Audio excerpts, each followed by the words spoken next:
Okay, we should be good. All right. So you guys find yourselves in uh, in the train car on the mag train. It's stopped in the middle of the ocean pretty much. And as a brief recap, um, you're transporting Oliver from the central island slash mini continent to the island of Dellen, where he is going to be living supposedly. Like he's bought a compound there or something to retire to. Um, and and what what happened was like things were going okay on the trip in terms of the train ride at least. You're all in your own private car, and there seemed to be some sort of commotion. Eventually, you guys learned that there's some sort of catastrophe on the planet involving a comet impact that was only partially mitigated by the orbital defense grid.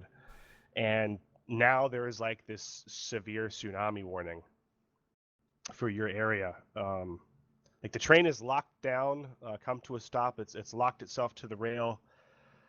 It's built to weather storms, but people are still kind of freaking out on the train, and you guys have all decided to lock yourselves in your room and brace for impact. If shit goes like really sideways, this thing is supposedly designed to float, and each car is supposedly, as long as it's not breached, Oh god, self-contained. we're gonna have Desert Island edition, aren't we? um, Fortunately, you're not on Ray's home planet, where you might have some sort of giant squid attack the train.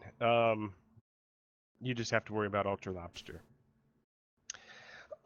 And the very last thing we had before we ended the last session was, we still have the occasional person running through the halls. And I believe Akron noticed a couple people walking, down the main corridor, up the train towards you guys, um, with what looked like to be pistols of some sort. Yep, that's where we left off for sure. Yep, and we have like I don't know, 8 minutes or so until wave impact, supposedly. Yeah, it's not very far off. Is Foster hopping on to roll 20? Yeah, I'll be there in a minute. Okay. Um, so Akron, you've got these guys on your camera. Like I assume you're are you saying anything? I know at the very least, given your personality, you're zooming in and trying to like see what these guys are. Oh yeah, I'm alerting people as soon as I see them. While I'm looking into it, I would be probably positively hollering. I would normally be hollering towards Akari's character, but since he's not here, I don't know how you want to handle that.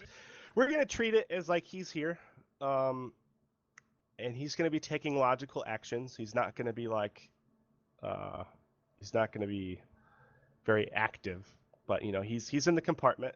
If like the compartment was breached, he would return fire. Um, but yeah, you zoom in. Well, to be fair, There's in that wording, if the compartment was breached breached, by we'd be swimming. invaders. Breached by invaders. Um, uh, you zoom in. There are still people kind of running around. So at first it's kind of hard to see. It's just like you just notice they're holding things in their hand that look like guns. You notice that they are very clearly wearing the like gold and black jumpsuits of the train security, but not wielding stun batons. They both seem to have some sort of a pistol. It's like an energy pistol. Um, they're getting closer. They're walking like right now. They're at the like the dining area, and they're just walking forward. Uh, what do you do? Well, Oh, personally, Good. I did Omen, so I know I will suffer no mental or physical harm for the next, until the wave impacts, because that's what I did it for 10 minutes for. You tell everybody else this Uh, that they're coming. well, Where- Akron where- said they were approaching. Okay, Yeah, well- I would definitely be alerting people very vocally after our last few experiences. I would think we'd probably be aware of them, though, and just not be, like... They might not be coming here. They might literally be train security. We don't know that until they actually try to do something. When they get a little closer, I'm going to probably grab that makeshift club I had and get to the side of the door in case I have to clock somebody over the head. Yeah, you do that. They get close and they seem to be like looking around. Like anytime they they're just kind of examining the scene as they're going on. If there's like a compartment open, they look in it.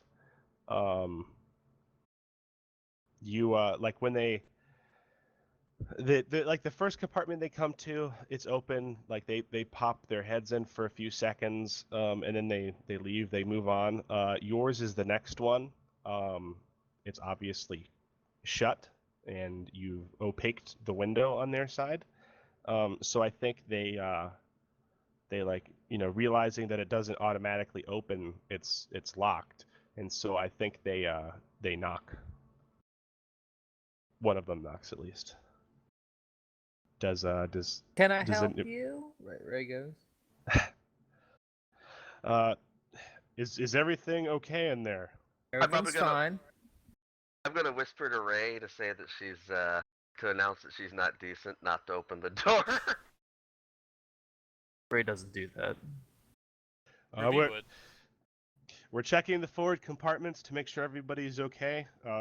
You're all fine in there. We're fine in here.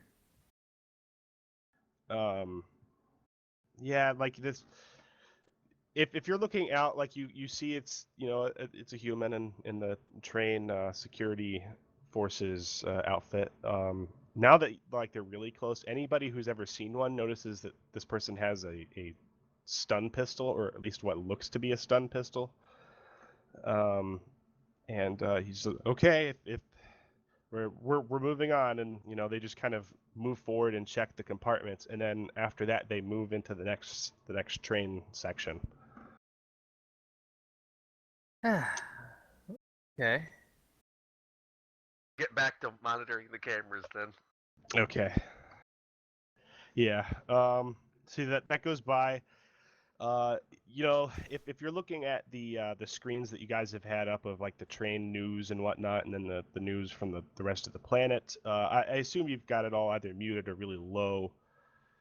You only have a few minutes until impact with this kind of Ray probably initial has wave. like scientific countdown on her watch going. Yeah. Right.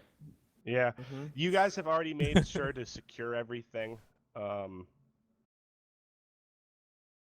And like even like your Do these compartments seats definitely have restraint belts? yeah they've got like an X strap that goes across you. I fastened Max into one. this little tiny thing with an extra. So like Exactly. so I think It I has like imagine 3 legs squiggling. I out from imagine the there's strap. a like an empty seat between like you and Akron or something, and you kind of strap Max in, and like there's just this moment where Akron you probably just look down at this little tiny robot being strapped into the seat, and everybody else kind of looks down at it. And the little I would robot act- just goes leg move. Yeah, like he moves his little stylus that Akron has grafted to him. Akron was actually suggesting you strap So the cute. robot in, so I'm totally down with Yeah. this. Yeah, so like we have this image of the party Trapped like in. somewhat tensely all strapped in, like With Ray there's going. there's 30 two seconds. big bench seats, like really comfortable couches across from each 37 other. seconds. And like by now the train is definitely starting to get Well, I don't pelted know, by high if I had a winds. choice, if a tidal wave was coming, you can't exactly fight against that. You gotta. Yeah, it's definitely starting to get pelted by high winds and rain. You need a Jaeger then. You are on the side of the train that's opposite from where this wave is supposed to be coming, so you can't see like, oh god, it's some giant typhoon wave. But Ray would have totally watched anybody near the like the window of your compartment, and like this is actually a really nice window. It's not glass. Just It's wait like till it gets close trans- enough, and then we get that line of shadow as it blocks out the sun. it's basically, you would know it to be like a kind of transparent Transparent steel? aluminum. Yeah, like Transparent steel. if you run a certain current through it, you can see through it, and it basically almost takes up this kind of like panoramic view on the entire outer edge of your car. And you will see, if you're looking down, that the waves are starting to get much bigger as they pass underneath the train and past the pylons of the tracks. And to give you It's a an big idea, computer like thing, you right? guys, So can't we reroute it to view from the other side of the train? yeah, you can update the displays Yeah, I on would the other assume side that, of the like, car on a and big, whatnot. like, travel train, it would have that kind of thing. Like, oh, look at our Yeah. left side while we're Well, passing this beautiful. Yeah, you guys know that you can bring windows up on that, but you also like really, already have on the wall that's next to the door, you've just got like screens already showing the news and whatnot in the train This stuff. humongous I don't wave think that coming they're towards- showing like an official view of this thing as it approaches on the official train channel. Like, I don't think they want to panic people, but if you switch through the enough, news like you can see definitely is. you can see that somebody is basically broadcast or like casting a view from their side of the car. And like, to give you guys a picture, you guys are like 200 feet at least up from the surface of the water. I It's think a lot I'm going higher than I to, thought it was gonna be. I want to secure my data pad, grab the two most expensive things out of the minibar, and strap in. Okay. Yeah, Victor, Victor's like, if we get stuck on a desert island, I'm at least gonna have whatever this expensive yeah, thing you was. you grab a Yeah. bottle. You grab a bottle of like Hedeno 187, and then like maybe instead, like, you grab your big bag of Instaburgers and you shove your data pad in there as well. Cool. And you just, like, everybody turns and you see like Akron clutching this thing to his chest, and everybody's tense. Like, a couple people have white knuckles. Now Phrixus Akron's especially. data pad will smell like Phrixus mini especially, burgers. he is like holding on for dear life. He is.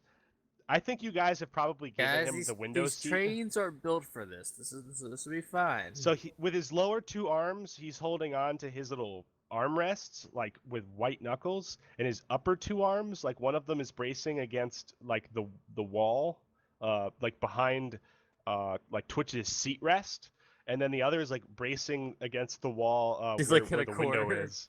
Yeah, You know like, he's what? basically in a corner.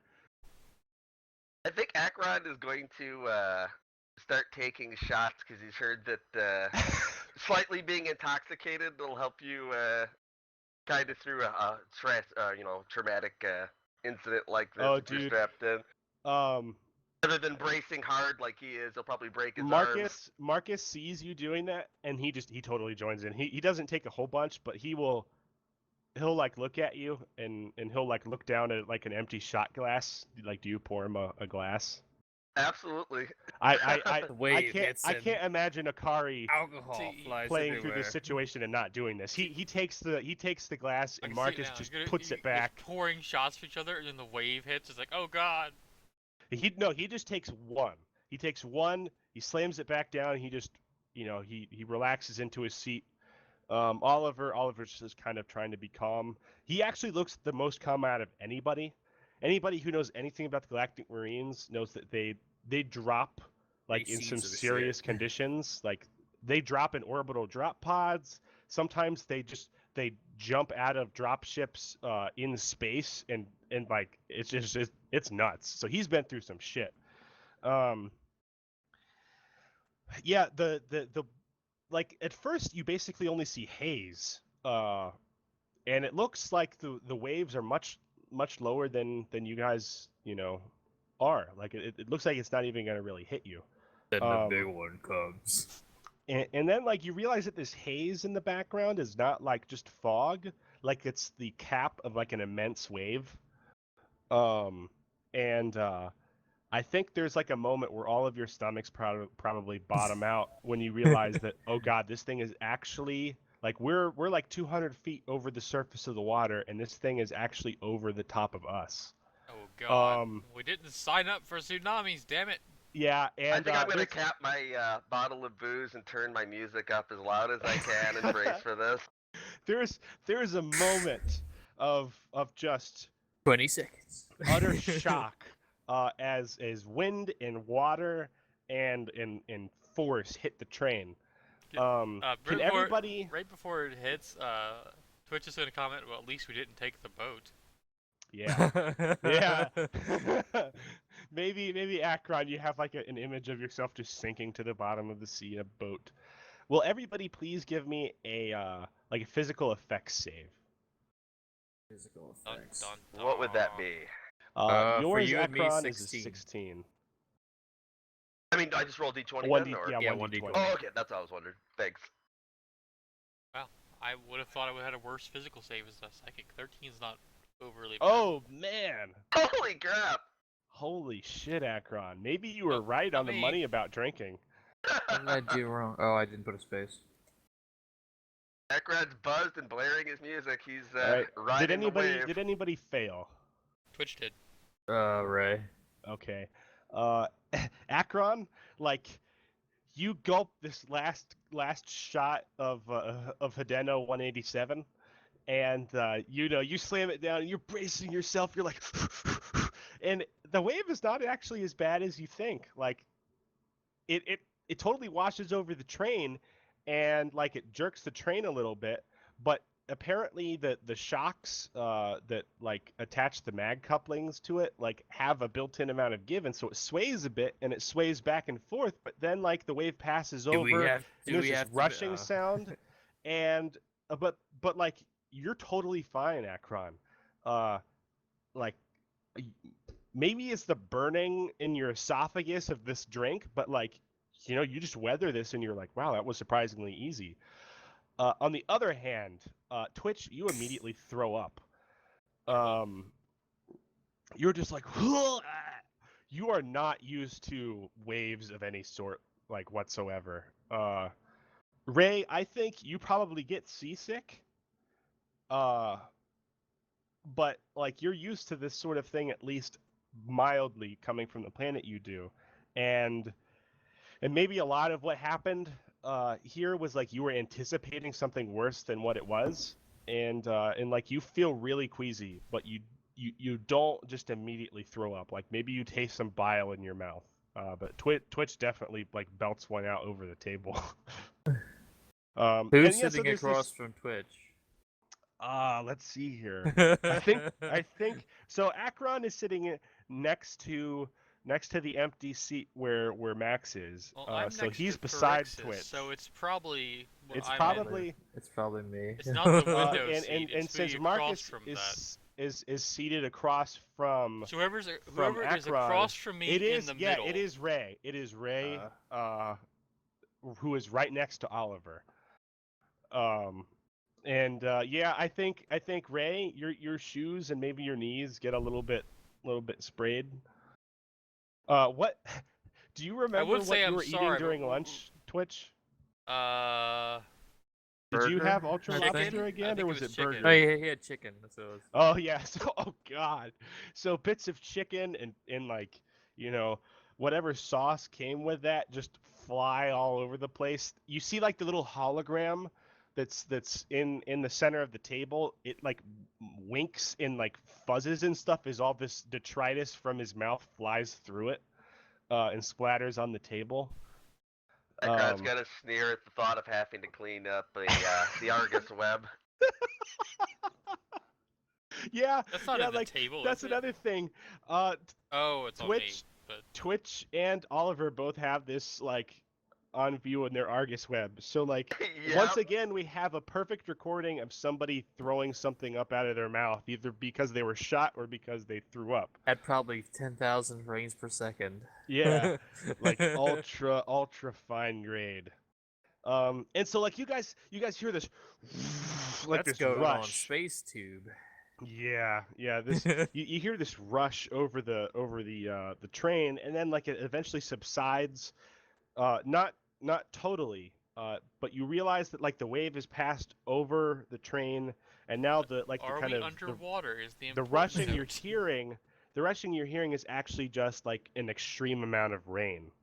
Um, and the train is bucking just a little bit in the wind and the water. And then like every now and then another wave hits it, but like there's never another one that actually goes over the entire train. And out your window, you can just see this massive wall of water just fading off into the distance, and you know that that's going to spell trouble for like a lot of people. Man, I really hope they're Dude. smart enough to stop the train. Is the train stopped right now? The Yeah. train Yeah, we're is stopped, man. Oh, locked excellent, down. You guys like The problem is for the you guys island locked continent down. that's gonna hit at some I'm more, point. I'm more worried about like if some track got washed away in front of us is my concern. How Before wide we was go that, flying was off of it. that wave? Did it like already pass all the islands above and below us? What was your question? How wide is that wave? I guess we don't know. Like it would have hit the Centron City and our destination too. Yeah, it's definitely going to hit your destination, and it's definitely going to hit like probably the breakers of Centron City, but it actually like occurred in the southwest. Mr. Green, I hope you had flood insurance. He shakes his head and he's like, Jesus. Like there's kind of a wry smile. He's like, nothing can ever go smooth. And as he echoes Marcus's statement from before. Yeah, Twitch is gonna like apologize to Ray. I'm like, Ray, I'm sorry. I'm not used to the ocean. Come visit my world sometime and we'll get you used to the ocean. Yeah, so as you What do guys you are kind mean? of dealing with this, there's an announcement over the train, and like you can hear kind of screaming and shit, from people freaking out, and like it's still really hard to hear. Like you are right now in the middle of a giant storm almost. And that like they said we've weathered the main wave, but we are going to remain stationary for the duration of this storm, and check on the status of the tracks ahead. We will let you know when we start to move out. It should not be too much longer. Ray switches on some ventilation fans. So it looks like for the foreseeable future, for a couple hours at least, you guys are going to have to be weathering the storm in your cabin. And I think like maybe, like maybe your thoughts turn a little bit inward. And that's kind of where we're going to shift. I was totally waiting for you to roll like some kind of DM roll to see if the couplings failed. Oh on the no! track. See, we actually got all those rolls out of the way last time. Okay. I Yeah, was we did. totally picturing like the typical TV thing where somebody gets hit in the head and then the rest of the episode is a flashback. I totally thought that's how it Yeah. was gonna happen.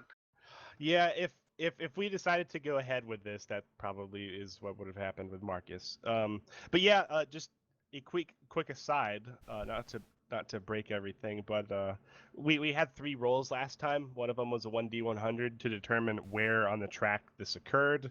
One of them was like to determine what exactly happened, and you rolled a 1 on that, so it was not only like an environmental catastrophe, but it was like one that was ultra level, like.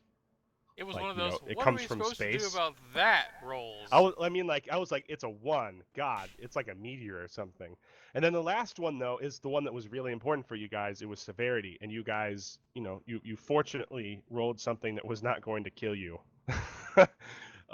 We will get to casualty rolls later. Everyone's familiar with 1d100s, right? Ones are really bad. So, I think you're all thinking about, what has gone on in your recent lives that led you to this point.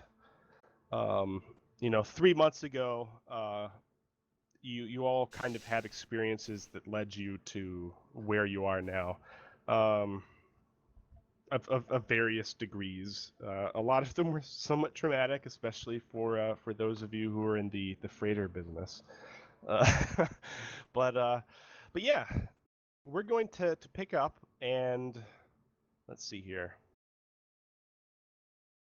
Before we begin the session proper, I want to make sure that everybody goes over their goals and beliefs before we start. And I'm trying to do this so that everybody kind of keeps them in mind when we're going. One thing to keep in note is, like, if we're having a session in the past, how are these going to come into effect? You're not going to have, like, if it's a goal that's really something that you can't accomplish in the past, like, unfortunately you can't do that. Beliefs you are certainly going to be able to act on. In the case of Twitch, I know you recently changed your belief. I'm going to let you, for this session, use your old one, which I believe was protect the weak or something like that. No, that's the Apocalypse one. Twitch's first belief was that he couldn't trust anyone else. Essentially, Okay. He'd been living on his own. Okay. I'm gonna let you use that one if you wish. Since I know this current one is more something that just developed because of what happened with Pharixus. And so, like, I think really the only things that are really going to come in to play here are beliefs. But you will be able to accomplish those. A lot of people have things like they need to buy, and so I don't think like anybody can really. I'm going over them now. Unless I get the Wooper. Yeah, I don't think you know. guys can really accomplish any of the goals now that I'm looking at it. So Yeah. just everybody take a look at your belief. I'd actually kind of like it if we could have them read out just from left to right, so everybody kind of knows, starting with Akron. I'm not sure if you saw my message, but I kind of had the idea possibly if once you've kind of like told us our setting to set a like I don't know a goal for what our character would have for tonight, like Yeah, along those lines. no, that's totally fine. I am gonna say, like, you're gonna get experience tonight, but if you want me to like explain where you are and then you want to come up with a goal involving that, that is a very good idea. I am totally willing to let you have a goal based on that, and I will assign some sort of XP for that. That is actually a really great idea. So let's just go over the beliefs first. I'll explain where you all are, and then we'll do goals as those come up. Cool. Okay, my So- beliefs. You want me to read them over, or? Yeah, go ahead. Okay, I have it set as a belief in the future of unbraked AI. I have humanity is destined to become one with the machines. I actually have plans for some stuff down the line with that. And belief in unrestricted technology, which is one that I added, I believe, Yeah. right before the I second kind last of session. see But I kind of see all that running into one general belief. kind of thinking that is what I might Yeah. think that I might need to break it down a little more in specific Well, ways. I think it's just like, I view that as one sort of belief that it couldn't be encapsulated into just one sentence. I'm totally fine with that. Cool. I Ray? can encapsulate it for you. Belief in Maltech. Yeah, that could work. I believe it's inherently evil. It's just, In the game terms, it is Maltech. Oh, absolutely. I know that's how people view it. So Ray, you're what? Remain loyal to your friends. Prove out others' life is meaningless. That's what it is right now. Yep, that's definitely something that could come into play this session. But And, none of the other ones. And Twitch. Well, Twitch's current belief is everyone deserves a second chance. But at the time of the past that we're doing this in, it was that I believe the exact wording was something along the lines of, I've made it so far on my own. I can trust only in myself, or something like that. Yeah, that works. I believe that was 250, if I remember correctly. That will definitely work. Both of them would work, but that one is definitely a little bit more universal. So, let's see here. You are all on Centron. And I guess I'll just switch this over to the generic Centron view.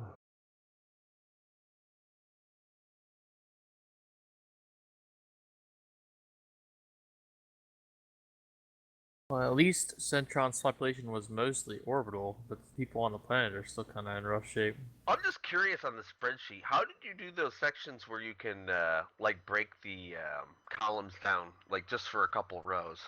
Because he has like with- thousands of rows. Yeah, It's if you not actually moved cells. It's literally all the cells and everything's merged. if you look at the very top left, Victor, you'll see that I made everything into squares, and everything has been basically broken up into pixels almost.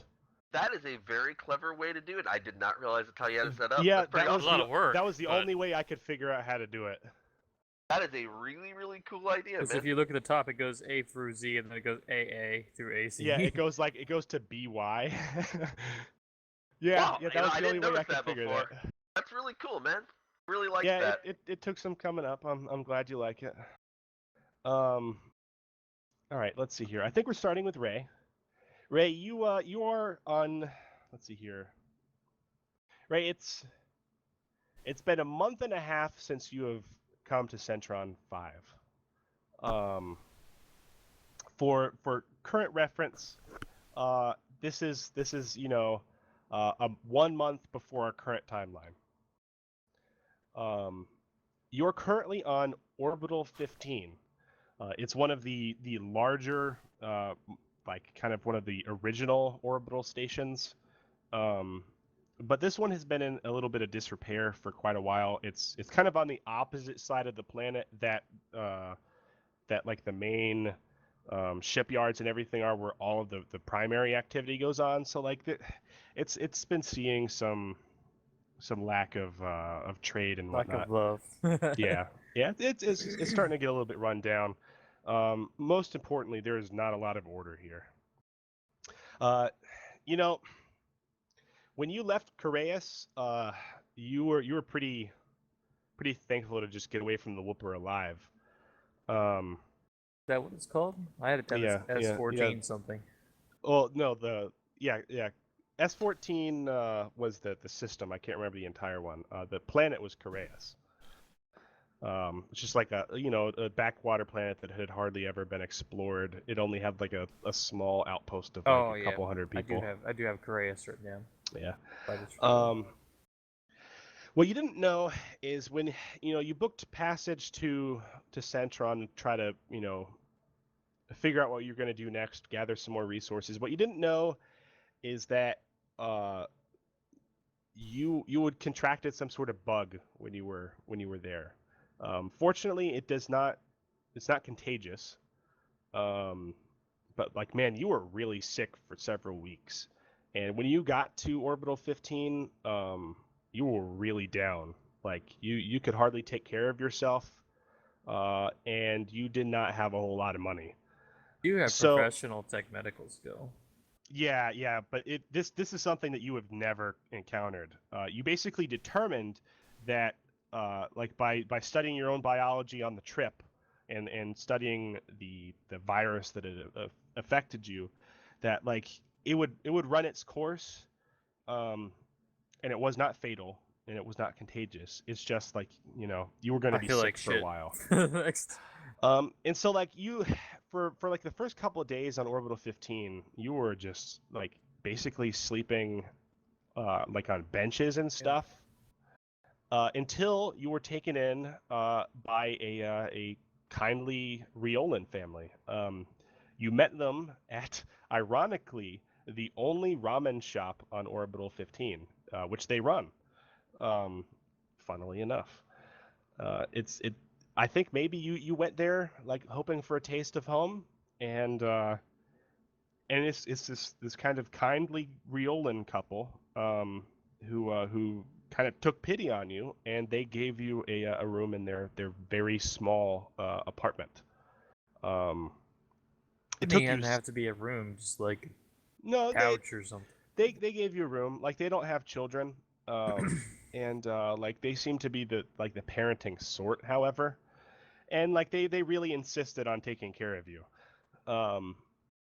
it took you several weeks to really kind of get back onto your feet, and since then you have you've been working in the ramen shop, doing housework and whatnot, just trying to recuperate and kind of pay them back. You don't have a whole lot of resources, but you've got someplace to stay right now. Their names, by the way, are Eorin and Divil, and they are professional Riolan ramen chefs. It's life on Orbital 15 is kind of what you would expect from a rundown station that's like far away from all the action. There is a security force on the station, but like they do not patrol, especially in the bad neighborhoods. Like they only come out when there's a hazard to the station. As such, gangs are a little bit rampant, and like paying protection money is a fairly common thing.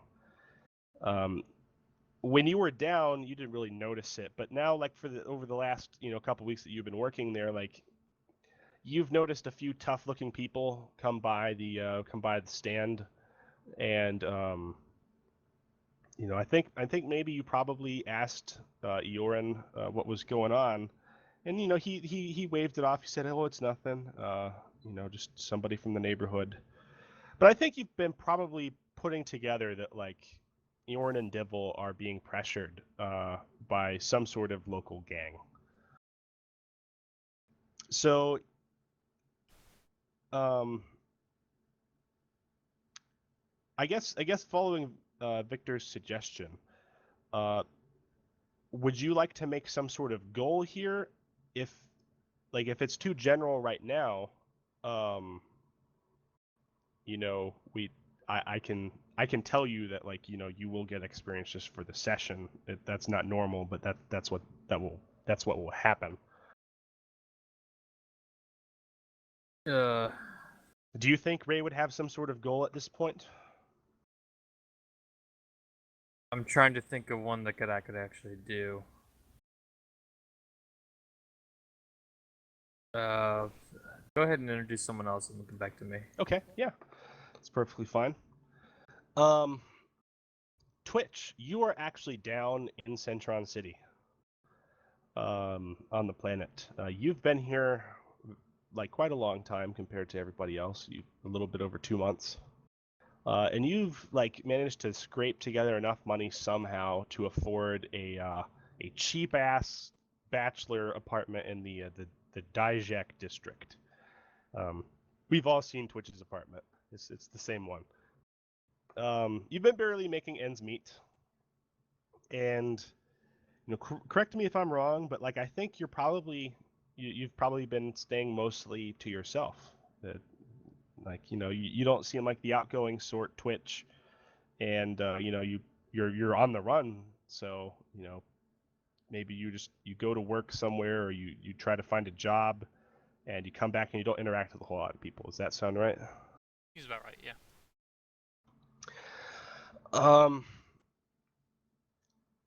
The only person you really kind of interact with at all is Porchit.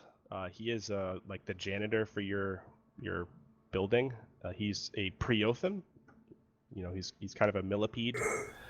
And he's fairly quiet, but like you've had a couple interactions with him. Everybody else seems to keep to themselves. Like the guys downstairs below you, they're pretty loud occasionally. They seem to be no good, but you don't really know what they're about. I mean, the guys that all died in the most recent episode.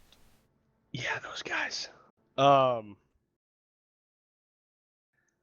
What sort of work would you have found or tried to find?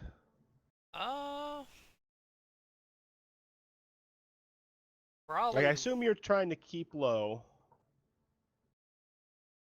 It probably would have been, I don't know, like either stealing something or I don't know, getting some piece of information off a network or something like that. Okay, yeah. So I think maybe like you've been doing some odd jobs for some of the lowlifes of the Dajek district. Not a whole lot of stuff. Just like, hey, I can kind of get past security if you want me to, break into this warehouse or something. And they were kind of, wary for your first job. Um, but I would say that you've probably had enough like low key minor jobs that were successful that like you're paying the bills and stuff, and you're starting to make a little bit of money. Um, One thing that you've started to notice over the last couple weeks is there's been reports like people die all the time in the Dijek district. It's just a fact of life. There's gangs. There bad shit just goes down here. But there's kind of been the string of deaths lately, and I think what caught your eye, because you don't really have a whole lot to entertain yourself with. Maybe you're just kind of browsing the news every day or so just to kill the time when you're not doing something with Max. Um, like something strikes you as being kind of similar in these killings. Like they don't really seem to be quite gang killings. Like they're all kind of low lifes, but something seems off. Like it's always one person. There's not like groups of people. They were always kind of alone. Um,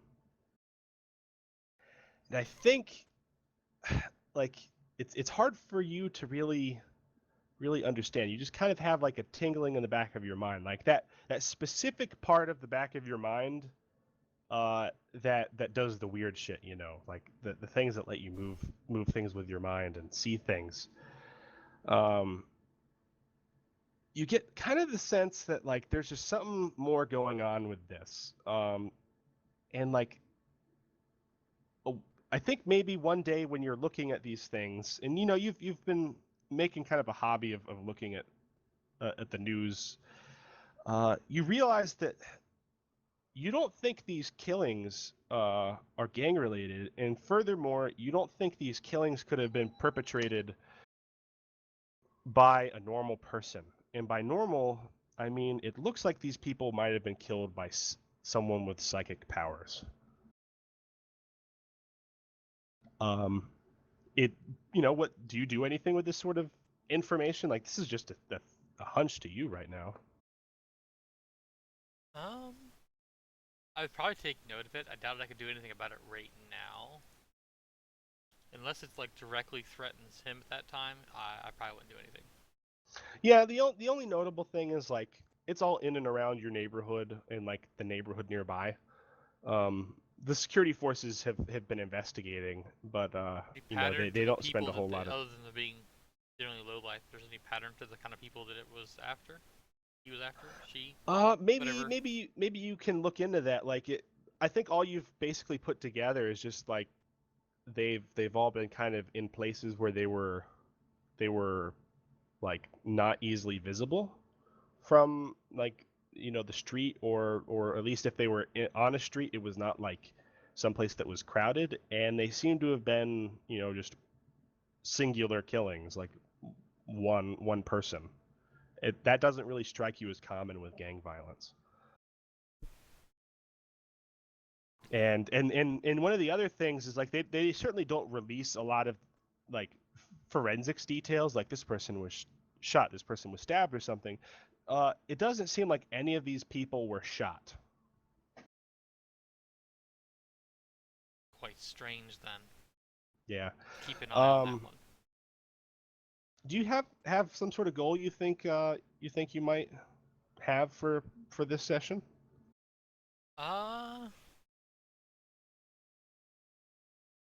if it directly threatens him in some way, he would probably go about trying to stop that. But I don't know if that would actually would affect him or not yet. Okay. All right. All right. Let's switch over to Akron. Oh, Yeah. I was actually thinking I combined the my previous beliefs into one belief, Mhm. and I put a note on there. And I also was thinking I might, if it's all right with you, retroactively add a belief in trusting his instincts even if people might get killed, which is the note, because I've done that a few times now, and I figure it's been kind of the way I've been playing him, so I figure it might make more sense to have it Well, that you way. can only have one belief. Oh, okay. I thought you had to fill that out. I didn't realize that. No, it's basically just space if you Oh, have one that's that extra makes- long. That makes absolute sense. I will nuke the second belief. Sorry about that. I completely misunderstood it's how fine. that worked.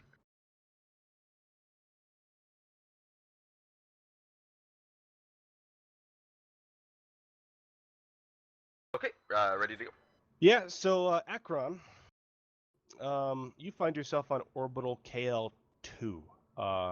It's been nearly, 2 months after your near-death experience on the Ashara with those pirates, and you have just arrived on Centron. It took you a while to get here, man. Those guys in the Fancetti system, like they had no reason to give you the the working over that they did. Like they kept you in custody for a while. Like what the hell, those assholes. Finally you got out of their legal system. Like you convinced them that you had nothing to do with it, and you managed to get enough funds together to get out of the Fancetti system and head to Centron. I was thinking as how I was going to go about getting my funds would be to immediately hawk that suit that I stole. Oh yeah, definitely. You hawk that, and like maybe there was some equipment that you managed to steal from the life pod itself, like not really valuable stuff, but like this is like emergency survival kit. Yeah, I'll sell that. Probably even try to justify trying to hawk the life pod. I try and hawk everything I could to get those funds together. Yeah, they definitely impound the life pod and they won't let you take it. Those I jackasses. figured that was probably the case. But you've just managed to get to Centron. You are staying in like kind of a temporary hotel right now, just outside of the primary orbital docks. You're trying to figure out what to do with yourself. You've come here because Centron's kind of a place where you can go kind of anywhere from here. You can do a lot of things. They don't have as much restrictions here, especially in the orbitals. It seems like a good place to start over for you. It seems maybe a little bit more accommodating for your more illicit research too. But you've quickly found out that the freedoms here have a price. I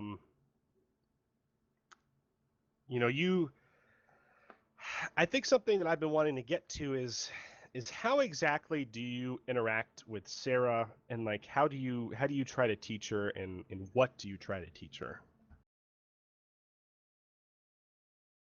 Well, right now I figure she's just at the base operating system, the way we were talking. And Yep.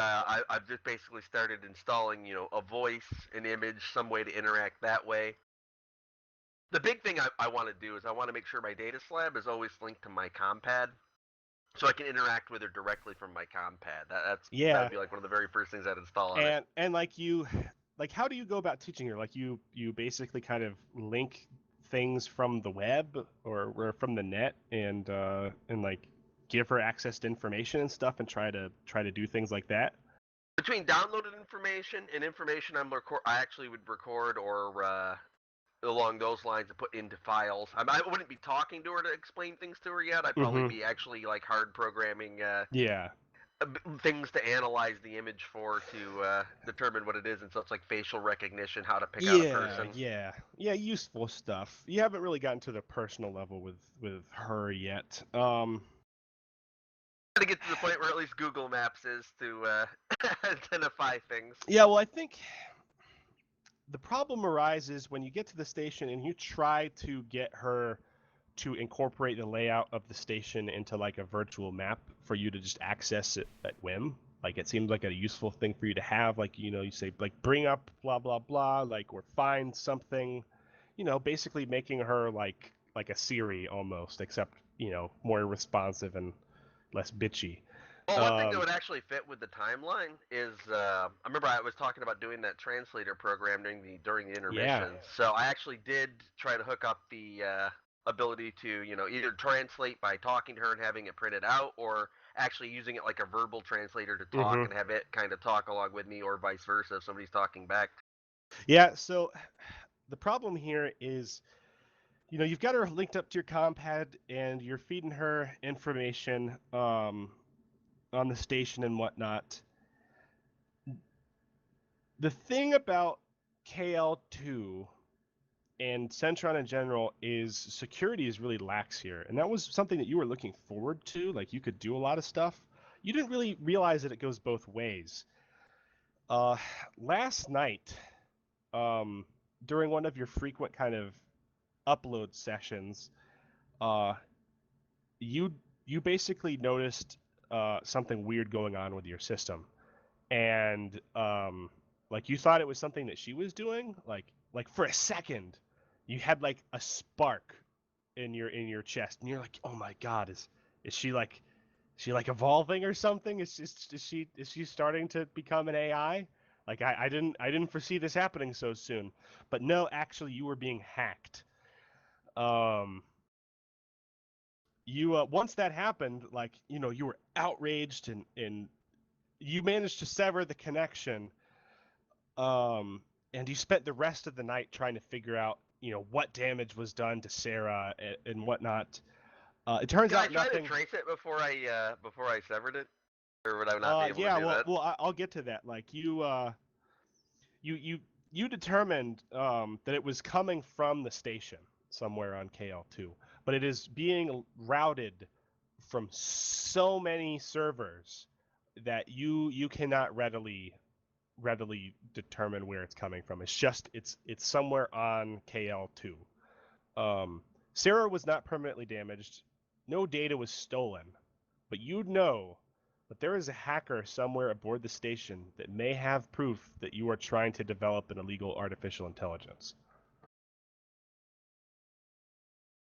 Ooh, this should be interesting. Dun, dun, I think I know what your dun. goal is going to be, but would you like to say that? Like, what is your immediate goal? I think I might have an addendum you weren't maybe thinking, but I want to find the hacker and steal his research. Okay, so find hacker, steal anything of value, anything Yeah. like that. I'm gonna Akron's steal anything entire I can. adventure was conducted without ever leaving his cabin. All Especially right, the so any I'm gonna code he might have. I figure he might be into this sort of thing if he's probing around in my system.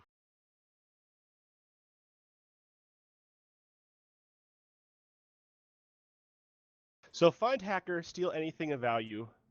Um, let's see here.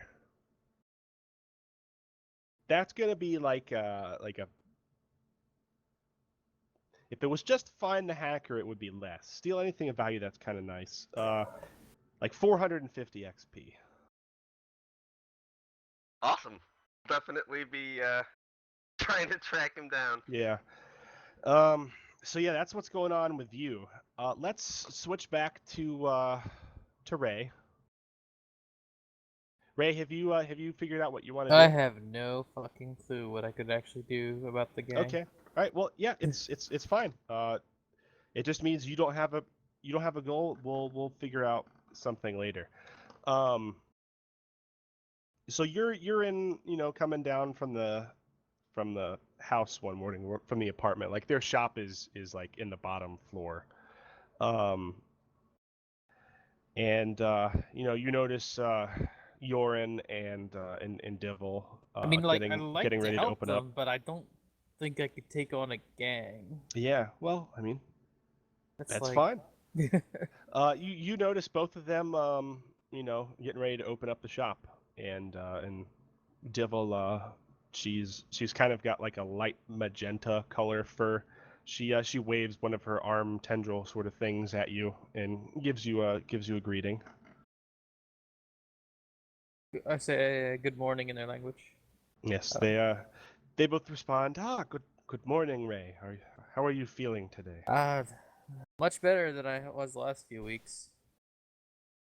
Yes, you see them sort of bobbing in what is basically kind of their nod. Yorin seems to be like behind the counter getting ready to open up. He's got like the fryers started up, and Dibble's, kind of getting the tables ready and whatnot. Over the weeks you've been helping out with that sort of job.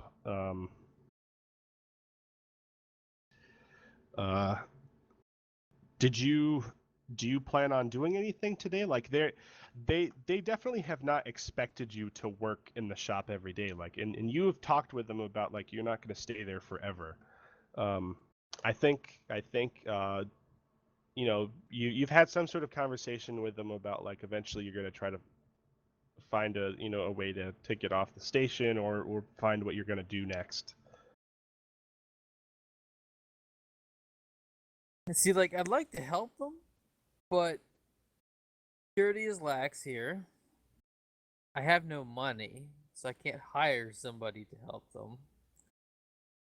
And I can't fight a gang, so I was like, it's like that. Yeah, well, I mean, sometimes you're in a situation.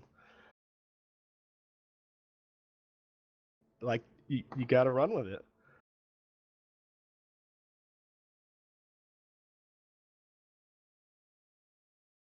All right, so I guess you're gonna be hanging out at the shop today. Yeah, because I can't think of anything else I'd do. Like you're not like trying to find a way down to the planet, like some sort of new place to go for your next kind of section of your ongoing quest. Like you're content to kind of stay where you are for now. I mean, unless there is, like, kind of fringe medical facility or anything on here, probably so, until I can help them out enough for what they have done back to me. But Yeah, okay. So, the morning progresses. You help both of them with the shop. You get like the regular customers come in. The occasional young kid from the C block, which is where you guys live. And things are going as per normal. This is like kind of one of the most favored sort of family-owned restaurants on the station. There's not a whole lot of them, and they're definitely very popular. You've kind of made a name for yourself here as like being willing to help out and like just being a general good person. So people appreciate you. About the afternoon sort of rolls around though, and about then, kind of with the lunch crowd, you start to notice a couple people sort of loitering around the block, dressed fairly toughly. You think you've probably seen these people before, although like not enough to recognize their faces instantly. There seem to only be like 2 or 3 of them right now. There are various species. Like there's a couple humans. There's like one Vurin, but he doesn't like the Vurin doesn't have like a really good endo suit or anything. So he's looking a little scrawny. Like you would know that when they live out of their natural temperature, like they tend to not do terribly well. They don't have any visible weapons on them or anything. They just look kind of like your standard kind of street toughs. But they're definitely kind of keeping an eye on the shop. I would ask Yorn and if they are around here often. If I think you see Yoren. He kind of occasionally faces their direction. He doesn't I have haven't eyes. seen them since I've been here. He doesn't see with electromagnetic spectrum or anything. They see with I think they see with sound probably, but he he turns back to you and try to gives you like the gestures that you associate with somewhat reassuring, but you can tell that he's a little bit shaken. He's like, oh, yeah, they're those You there, Star? kids. Yeah, can you guys not hear me? I Yeah. can. I hear him fine. You're hearing him yet? Victor, can you hear me? Victor, can you hear us at all? I hear you guys fine. Star, can you say something? Star's Yeah. We can hear him fine. talking just Oh, fine. I hear you fine now. Sorry about that, man. All of a sudden it sounded like you bubbled out on me, and then I just lost you. And I'm hearing everybody fine. I'm hearing you fine now too. Weird. How long ago was that? About like 10 seconds. Oh, okay. Oh, that was weird. I was really hoping that like I hadn't faded out for everybody like 2 Yeah, minutes I ago. thought you were getting your packet lost thing again. That's why I No. spoke up. Sorry to interrupt you there, man. I That's just fine. completely cut out there. I got you again though. Yeah, he just says it's there's those guys from D Block. They they hang around the neighborhood. They don't have anything better to do. Not associated with that gang you were talking about, are they? You would know that Yorin is a very bad liar, and as such, he doesn't really try that hard to lie. He kind of gives you like the equivalent of like a human like shrug almost, and like it's like he doesn't really know what to say. He's just like well, gang is a term like you definitely know that these guys are with a gang. They're probably just here to to watch over the block. I seriously doubt that. He looks a little dubious at you. In all your time here, have you like kind of gone over any of your background with them, and have you kind of shown that you are kind of a tough person? Like you've got a freaking submachine gun. I assume you don't carry it around with you everywhere. No, I wouldn't carry it around everywhere. But, I mean, I would go over what I do usually. Yeah, so like they know about like you've traveled to a lot of different worlds and stuff. He's basically just trying to play it off like this is the typical guy who does not want any trouble. He continues serving whoever is currently at the stand. It's a couple kids, like one of them's kind of a larger Carthan kid, but yeah.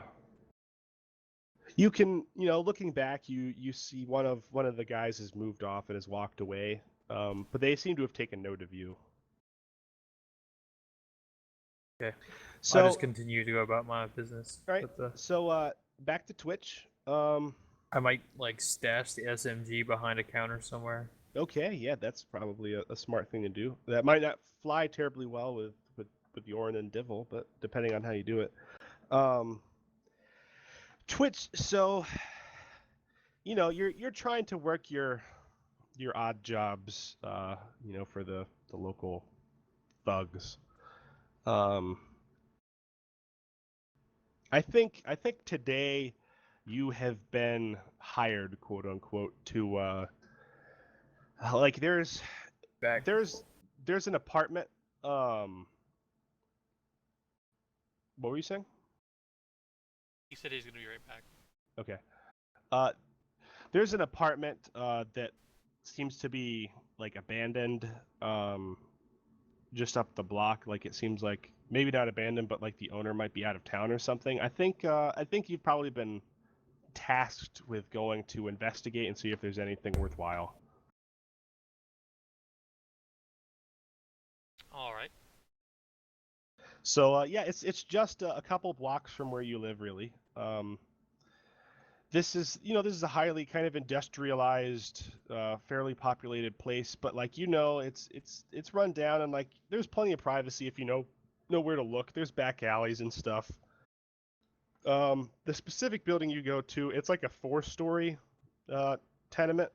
unlike your kind of two-story real piece of shit, this is a little bit better, at least like from the outside.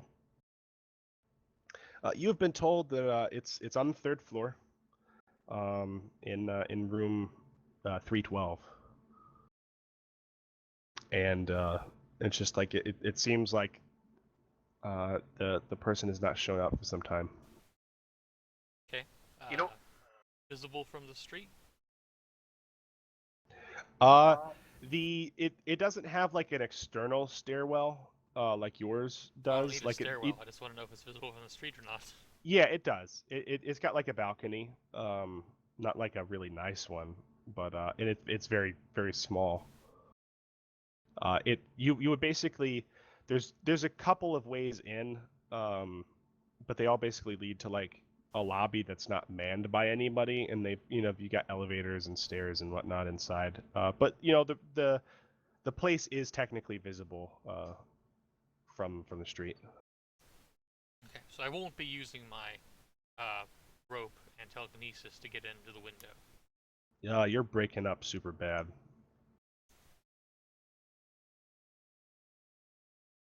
Is anybody there? Yep, I hear you. I can hear you fine, Victor. You I hear don't me think it's my. Yeah. Yep, Uh, I think it's I won't be using my rope and telekinesis to get into the window then. How much rope do you have? 1 moment. 20 meters. Yeah, I don't think you have enough anyway. That's an interesting thought though. So how do you think you want to go about this? You've broken into a few apartments in your day. Well, To give you the time frame, it's like early afternoon. People are at work generally. You see the occasional person kind of meandering who's obviously doesn't have a job or something right now, but not a whole lot. Nobody pays you any specific mind. You're really good at remaining low key. cameras in this building? If you look for cameras, there is a camera out front, and I think you probably catch sight of like a camera bubble in the lobby. Um, Man, this place really looks run down though. Like at least like it doesn't look like the building itself looks like it was nice at one point. It doesn't look like these things are really well maintained. There's a possibility that they might not even really be working. They are, they're definitely there though.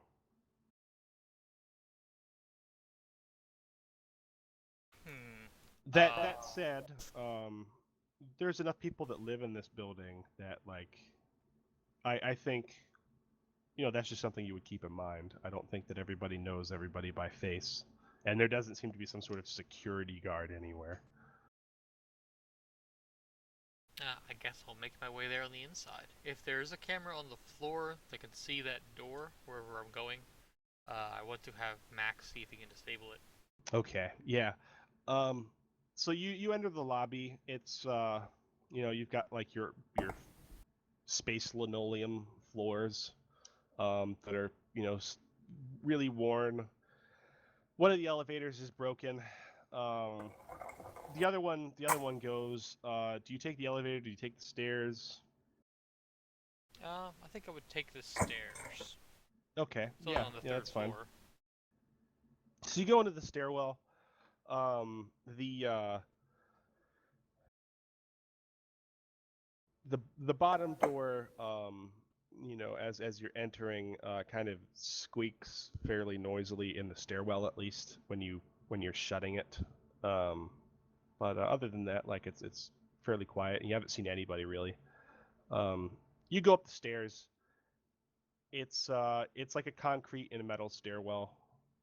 There doesn't appear to be like any sort of cameras in here. See the occasional like emergency alarm somewhere, like a fire alarm or something. But that's about it. You head up to the third floor, and you find the door.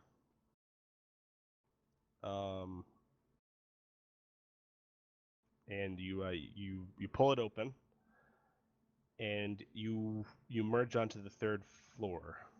You said you're specifically keeping an eye out for cameras. Yes. On the third floor, let's see here. The building is definitely box shaped. Like there's kind of you emerge into an outer. I'll actually just draw this since we've got time.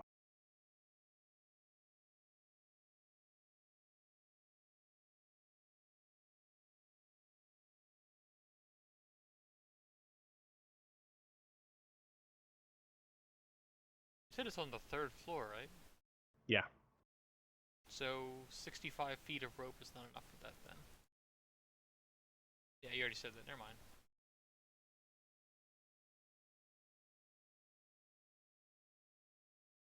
Is I'm looking at that now, and like the typical story is 10 feet.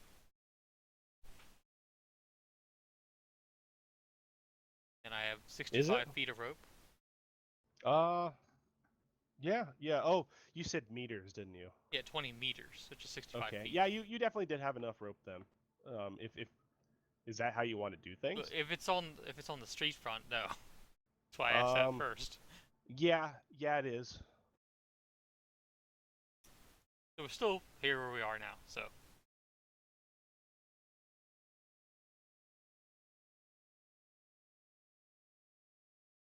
unless it's got like an alley access to the same thing, which probably doesn't. Yeah, we're still where we are now. There is an alley access to the building, just not that, that side.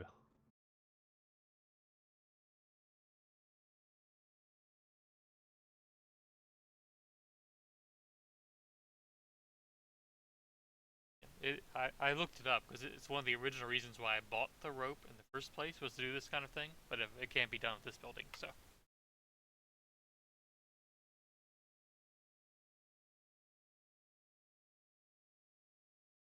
All right, this is a really basic layout. Red is the door you're emerging from. It leads to the stairwell. And green is the door to the apartment. There are doors, all around the outer layer, and then the inner box also has apartments as well. Okay. I will let you, kind of think about how you want to do things. There does not seem to be a visible camera on this side of the hallway. Let's switch over to Akron. So Akron, before we go away from me, yeah. Door locks. What are they? Keys, cards. It looks like basically it's not like an actual key, like a mechanical key lock.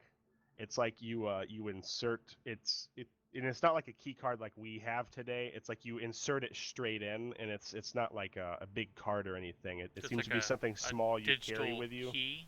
Yeah, like you insert it in and then you pull it back out, but it's like you kind of insert it like a key, but it's not mechanical. Right. So, Akron, how exactly did you want to go about finding this hacker? Like your very cursory initial response to try to figure out where the hack was coming from just determined that it was coming from the station. That's not to say you can't find out more if you so desired to browse the net, but you could always explore other avenues if that's what you want to do.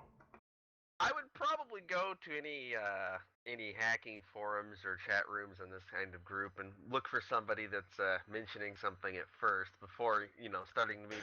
All right, so you're doing like a search that's just like for keywords like crazy guy making AI on station. I'm more looking for people that might have hacked into the system and might be talking about a hack that they've done or something that they found on the hack. Into the question about anything that might look like it might be my guy, basically. Is there anything specific aside from just a successful hack somewhere?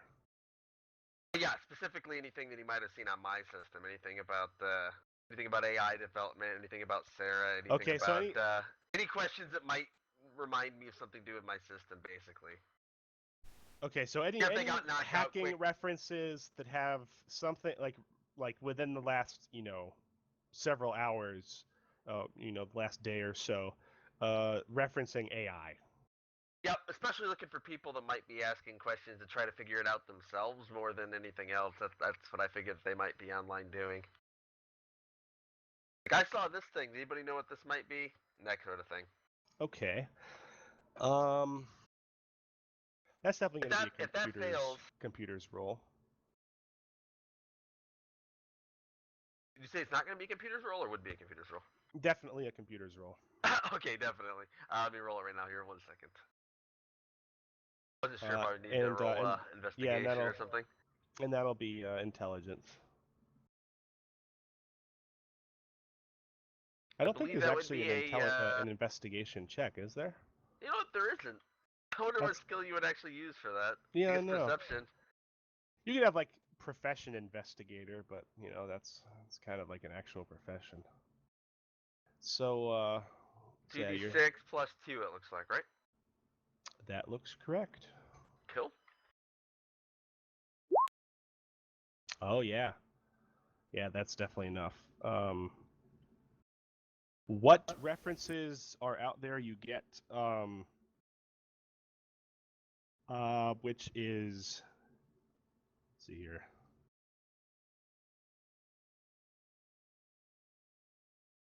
You don't get anything that is related to AI hacking. I think prominently you at least figure out like the main sort of group on this station. Like, there's a lot of groups on various stations and stuff. Like to say that there's a hacker group specific to this station which only has like so much population might be a stretch. Like they're probably not a whole lot of people. But you do kind of over the course of your browsing figure out like which one of these groups is all talk, like what these chat rooms, when they're bluffing and stuff. Like maybe there's one of them that's like a security officer that's like trying to bait people. You recognize that flat out as some sort of amateur. You do recognize like there is one kind of group here that's probably knowledgeable about any sort of illicit computer activity going on KL2. And that is a group called Trentis, TRINTIS. How would I go about getting a hold of Trintus online?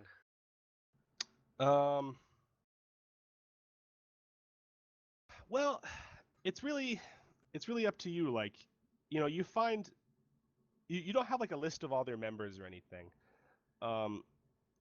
You've kind of put together like that some people are part of this group, and you've definitely come across references to Trentis. Like people talking about like, oh, they did this hack of this system or something. You have enough to go on that like they're at least, or you can reasonably assume that a couple people that are in this group. You could possibly try to private message one. Maybe you could investigate further and try to figure out how to contact them like more directly. Like if you were trying to just regularly private message them, you'd basically just be sending it to one of their alias accounts. Or you could put up some sort of like open post somewhere, like looking to speak with them. I don't know. That's up to you. Can I isolate one of their members and attempt to hack into their system? And I'm going to drop off an image with contact information if I can get onto their computer. What image? I don't know. In this case, I might just do whatever the current internet, their equivalent of the internet, fad image would be probably, and then put my God. target information in with it. No, hang on a second. I know exactly what this is going to be. Was the guy that actually hacked me be getting the futures version of Goatsy, but since he's not, All right, I will share this with you if you are successful. Yeah, this is gonna be another computer as well. This is gonna be a fairly difficult one though.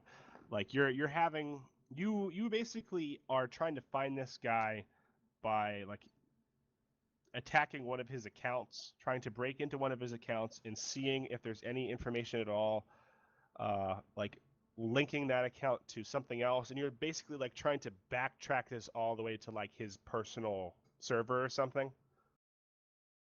I'm gonna try to get onto his system and Yeah, and it's deposit gonna be that. really difficult.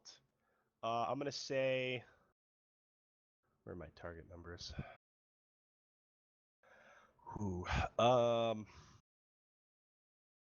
Need to go all the way into his very core account, I guess. If he's got a lot of shells, just to get it, basically just enough to get it. get their Like- attention. You're not trying to put this on his personal computer. I even emailing it to him from one of his accounts would be Oh, okay. probably suitable enough Alright. to get his attention. Okay. That's much more doable, and that's pretty funny. Let's just say that's a check of an 8. All right, me roll computers again here. Crossing my fingers. I am going to use my Okay. reroll and try it again. Nice. Oh, whew. You gotta Afraid that love was it when gonna those bite it. things work. Oh yeah. It, Yes, it, that's, it, the it only sucks time when I a reroll fails. Hey, yeah, I was worried it was gonna roll a 2 this time. All right, so like, what is this text message that you send along with this picture? Just like contact me or something? Do you try to set up a meeting somewhere? Do you do this all like over the net? Graduate test. Oh, there we go. Sorry, my caps lock stuck for a second. No, I'd be basically just including like a online contact info, like a basically like come into this this IP or whatever for a chat room, that sort of thing, Okay. and then I'd probably be signing it like might be interested in doing some work for you guys or something like that, along those lines. All right, I'm pretty sure that is the picture you send with this message. Hey, Ekron, or wait, I scrolled up to the previous session. I saw Marcus's name. I thought Marcus logged in. Sorry. Let me see what this image is. Yeah, that's about exactly what I would probably Assuming say. direct control. Yep. He's not gonna know where this comes from, but somewhere in like the annals of internet cat meme history, you've pulled this out of your hat. Truly ancient image. Yeah. And like, yeah, you emailed this guy from himself with this and like some basic contact information. You're not sure how long. Like you know how long ago this guy last accessed his account. It seemed like it was yesterday. You don't know how many other accounts this guy has. You don't know if this is his primary like chat account or whatever. So it might take a little bit of time before you get a response. Is there anything you're going to be doing in the meantime?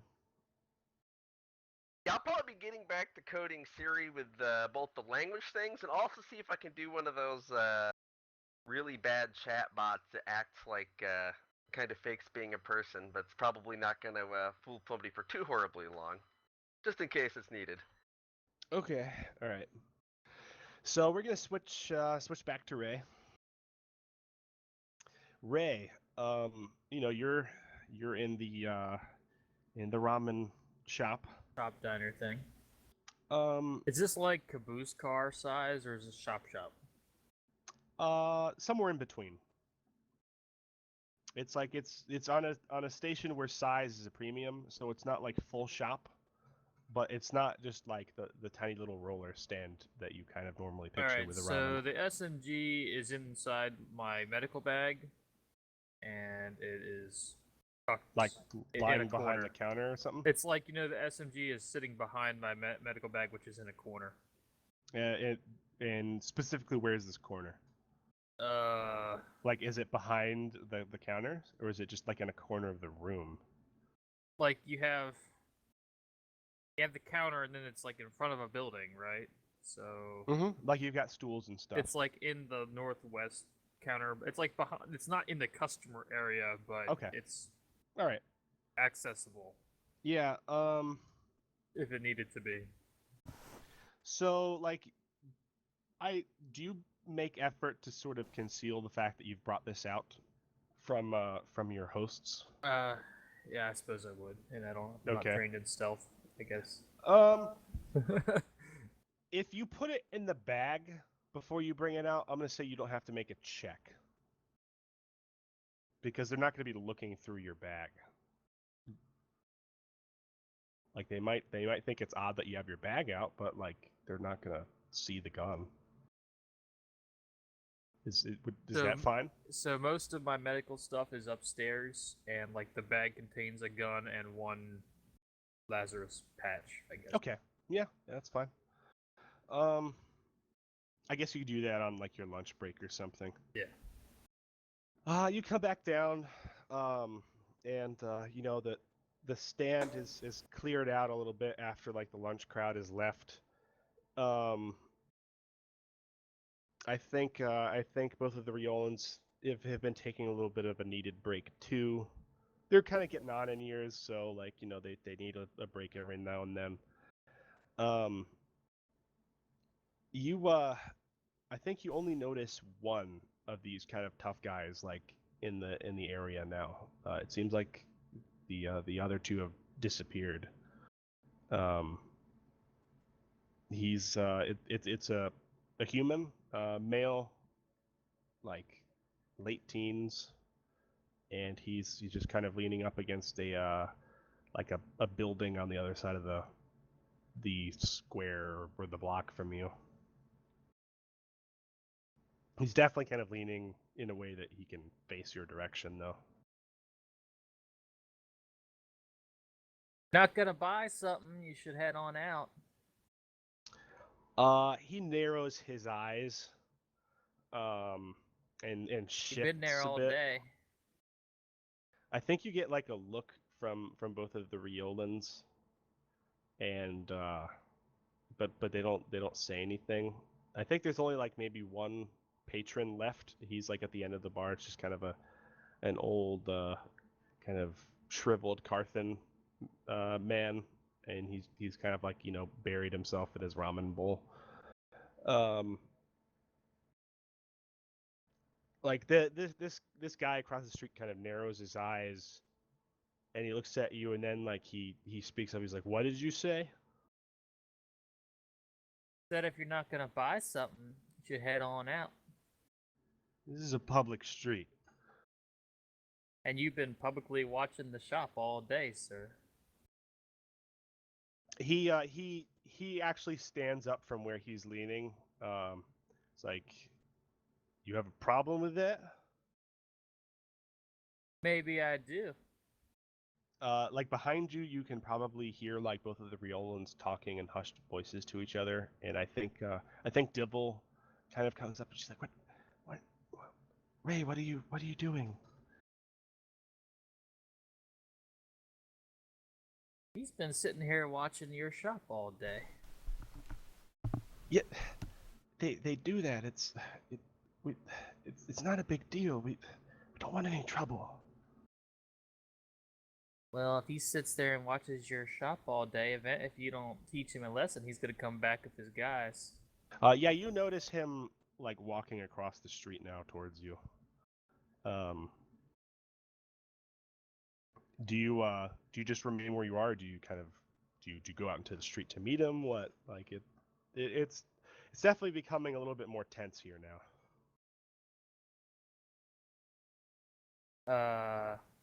Yeah, I go out front. All right, so when you get up,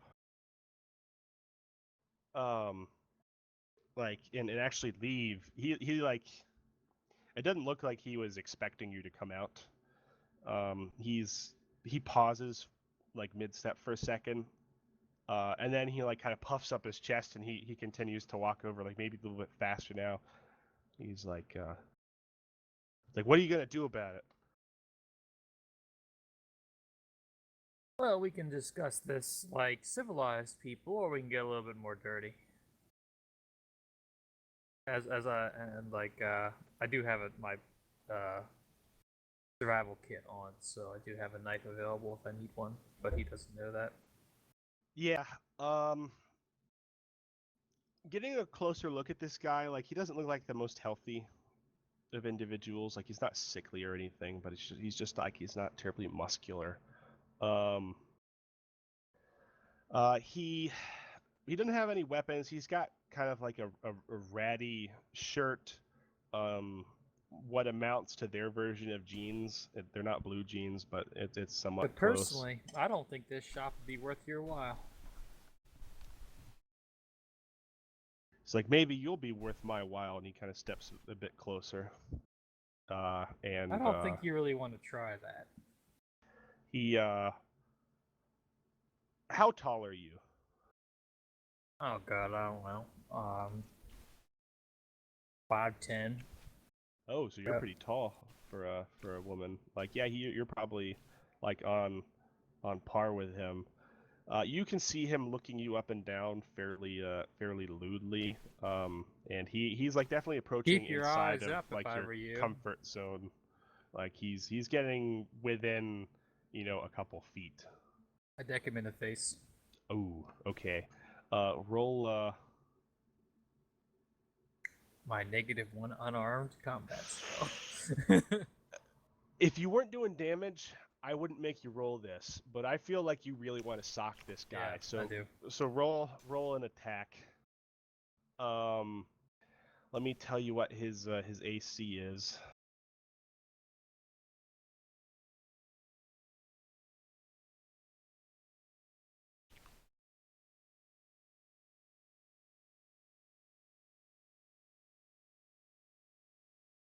Oh, I thought it said rolling, and then the rolling went away. It looks like.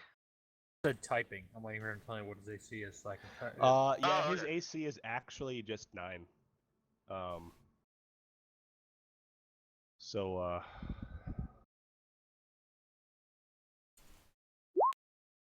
damn.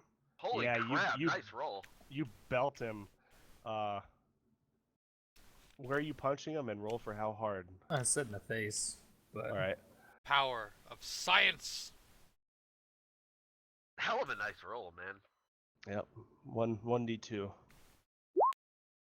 right. So you smack him right in the face, and he doesn't go down, but he staggers back, and like blood's coming out of his mouth, and his eyes are wide. And he's just like, "What the?" as I said, eyes where I can see him. He just like, man, he stares at you, and then he's like sort of incredulous. He looks about like on the street. There's like a couple people staring, and like he notices, Like I said, I don't think this shop would be worth your while. he throws a punch at you. Like he kind of lets out a yell. What is your AC for a melee attack? I have leather jackets, so 6. Nice. All right.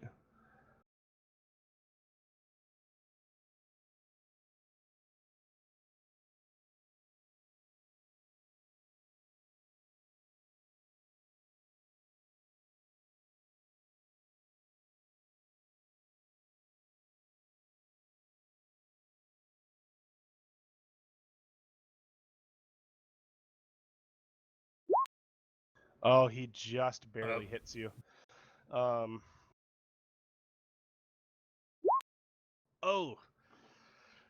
Yeah, he like I think maybe a lot of this comes from just the fact that this guy is like super pissed off. And actually like I think he punches towards you, and like maybe you dodge it, but you're not expecting him to kick, and he kicks you like right in the side, and you're still not quite like done getting over your sickness almost. Like you're better, but like you're on the mend. And it's like this definitely wins you. And he yells like, "Yeah, take that, bitch!"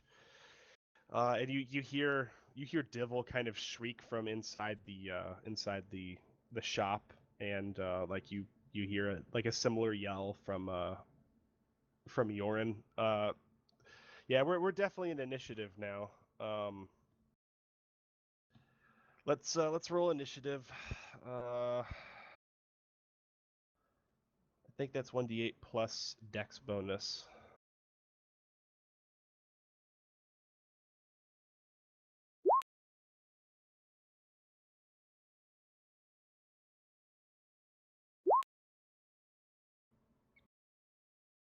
Species win And ties. yeah, I'm giving you the ties, so you're going first. What are you doing? He's just kicked you. There's not a whole lot of people on the street, but the people who are there are just like staring at this confrontation. You've taken, like a fairly sizable hit. Good security was lax on this station, right? Very lax. Alright, I drop my knife and stab him. Ooh, okay. Yeah. As soon as you pull out the knife, his eyes go wide like, holy shit. He was not expecting a girl to pull a knife on him. Especially, not some cute Asian chick. Yeah, roll that attack. His AC is 9.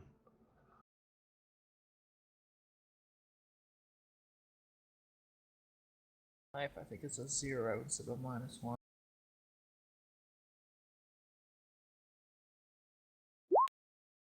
Oh, miss. so close. So close. Yeah, like you slice through his he's wearing like sort of a quilt, like a tattered quilted vest that's a couple sizes too big for him. And it slices through that, and he curses. And he backs up like quite a few steps. Like he jumps back. And it looks like he's looking like he might run. It's technically his This turn. doesn't have to go farther. Oh boy.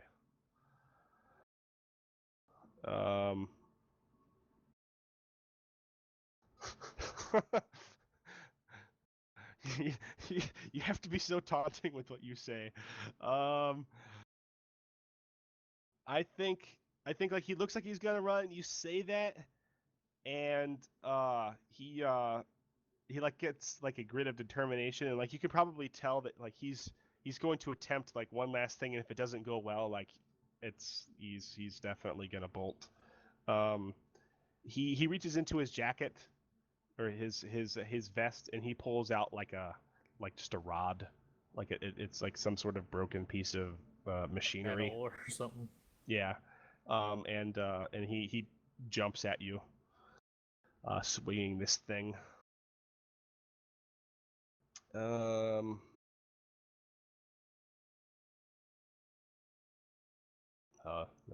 not nearly even that bad. Like, I'm debating not even counting this as a full club.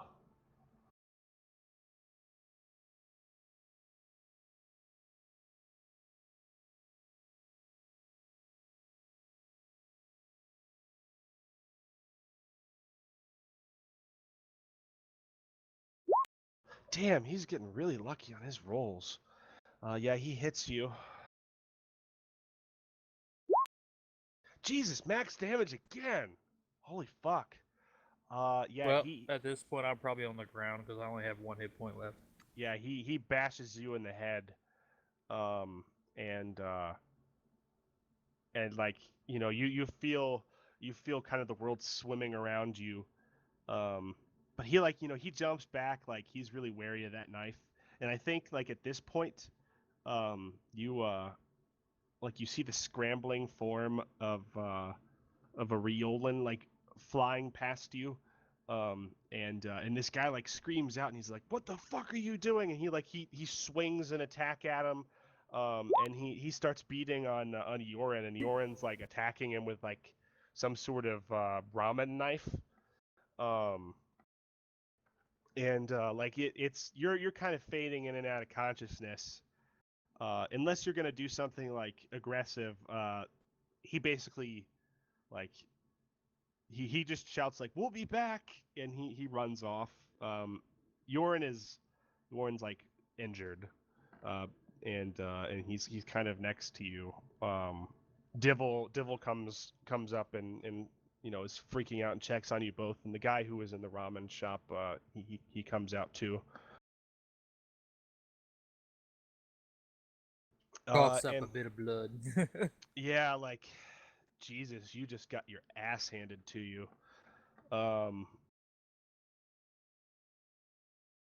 And it looks like Yorin's pretty beat up. He took several bad swings. Akron, are you still on the phone? I guess we'll switch to Twitch then. Twitch, you are at this apartment building. Yep. Well, I want to go to the corner where the door is and see if there's any cameras. Ideally, I can't see one from here, but I want to check the other corner. The one that has line of sight on the door, the upper right-hand corner. The one I can't see from where I'm standing right now. Yeah. So you move to the corner, and you do see kind of a camera bubble.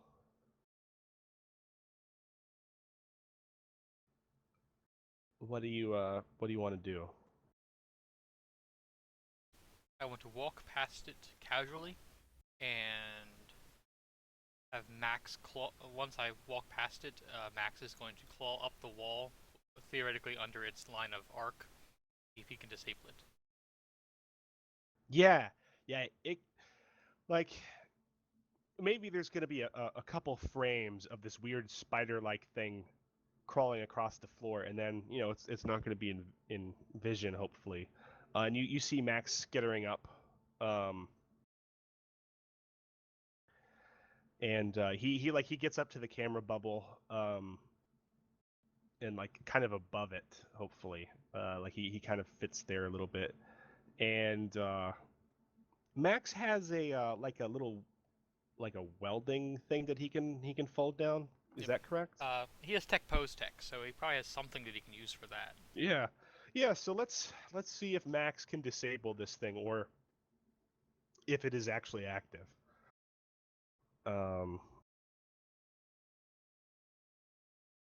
He has tech post tech trained, and this is definitely going to be a dexterity sort of thing. 7. Yeah.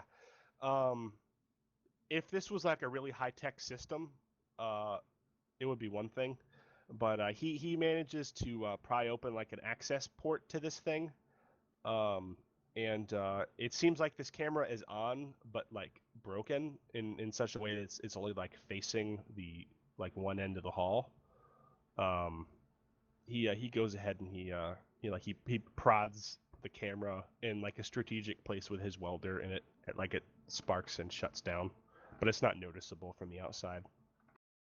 He scurries back down, and Good job, Max.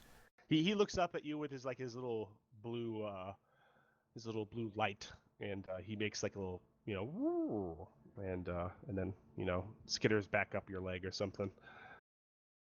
Okay. Now these doors. I'm gonna assume that it's probably security to normally get through these doors. Yes. If you're trying to defeat the lock, electronically, or like if you're trying to batter it down, that's a different thing entirely. I think my odds of battering it down are pretty bad. So yeah, that's true. I'm just saying, like, if you can come up with some sort of alternative, like, you don't necessarily have to roll security. my alternative plan is kind of gimmicky to do security anyways, so it's probably not a good one. I had planned to possibly use some kind of probe that Max has in combination with my data slab to hack the lock, but I don't think that, since we determined that security is what's for that kind of check, it probably won't help. Yeah, so let's get a security thing. I will tell you that the locks in this building are shit. Like this is shit tier. Um,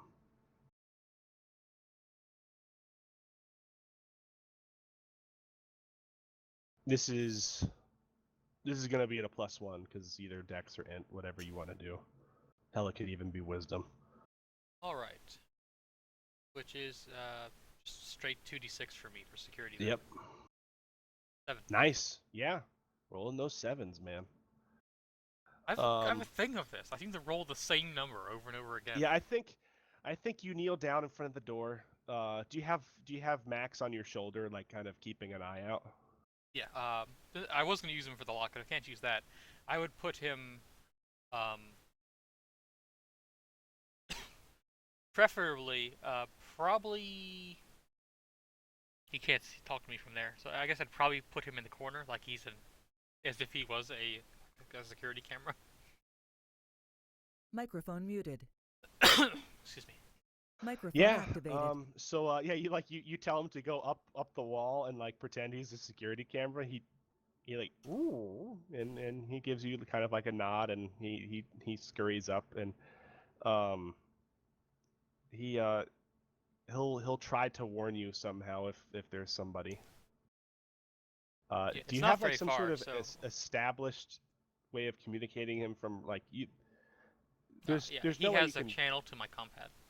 Okay, yeah, that works. Like 'Cause I gave that code to Akron later on. Remember? yeah. So like he like maybe he'll communicate via text to your compad, like bad guy coming or something. Like it's not gonna be super eloquent. No. And like you could maybe like request a video feed, but he has to be in a certain range to do that. It's not gonna be very good. Yeah, he's gonna be up in the corner with Yeah. If he can turn his light off, we can do that too. Yep, he can do that. And it's like his little infrared I'm here sensor. to get stuff from this apartment, right? Or just check it out, or what You're am I actually doing? You're basically there to check out and see if there's anything worth taking, and if it's like something that you can carry out, do it yourself. If it's big stuff, you just report back in, and they'll send a crew. Because we see what he had. Mounts to. Yeah, and if it's something you can take yourself, like that's what you're supposed to do. I'm going to go into So the door, but I'm going to close it behind me.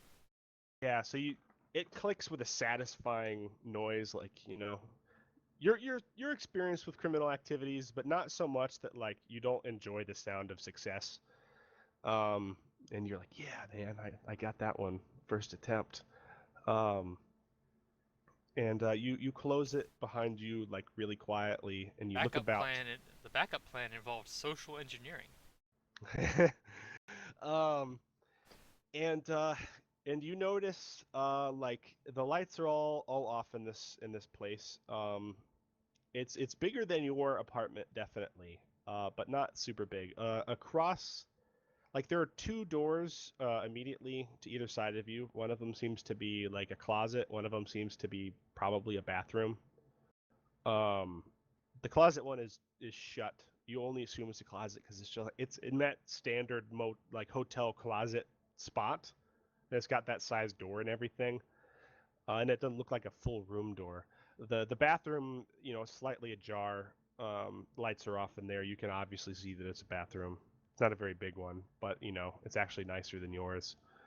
Across from you, the room kind of goes out and expands. There's like a small kitchenette area, and there's a bed against one end.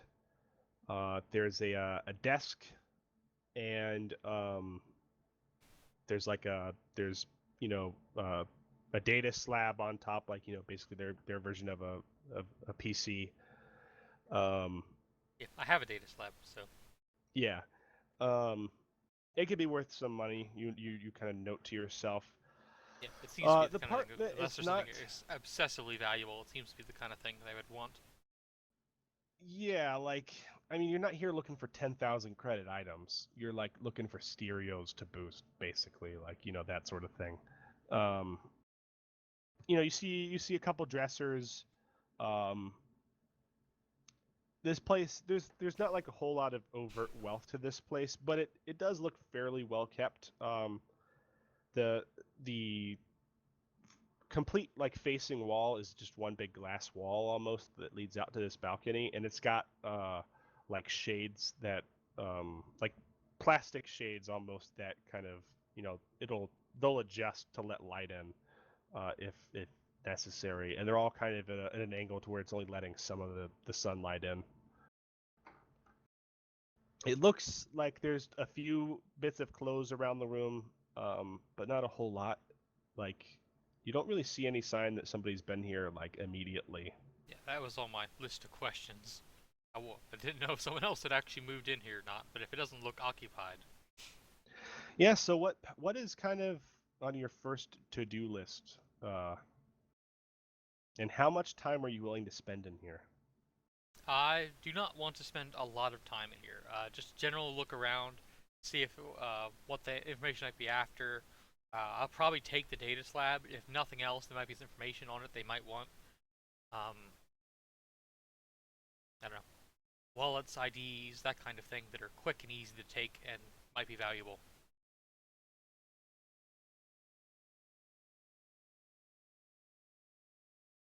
Yeah, okay. I'm not gonna like dissect the room for every valuable thing that might be there. Yeah. So like you're gonna open drawers and stuff just to see what there's not so many that like it would take you a long time. Yeah. Like, do you I'm not go gonna to rifle through the lingerie, but I'll at least No, look in but all the drawers. you're gonna go to like the bedside stand, like to see what he's got in there, like maybe look in the desk or whatever. Yeah, you find like a couple credit sticks in the bedside stand. Um, like a well-used compad that seems to have like no power. When you go to the data slab, it actually like, do you just take it or do you try to like flip it open and boot it up or anything or what? I would take it for now. Okay. I can always boot it up and see what's on it Yeah, later. it's closed. Just what's It on seems to be a the slab itself is fairly valuable, but what's on it is probably more so. I don't have the time now to look through that. yeah, like you see a thin layer of dust. And like there's just not a whole lot here. Like there's enough to where the trip was probably worth it. Like you might be able to make a couple hundred credits. Like you are not gonna make a couple hundred credits. Like you're gonna get a cut basically. Like the people who sent you are gonna make a little bit. But like it's not a big haul. Um, it's an easy score though. You get a little chirp on your data pad. Okay, I look at it.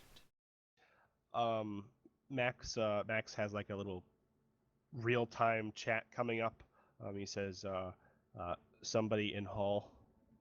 Show me. Little window pops up and it shows a woman walking through the hall.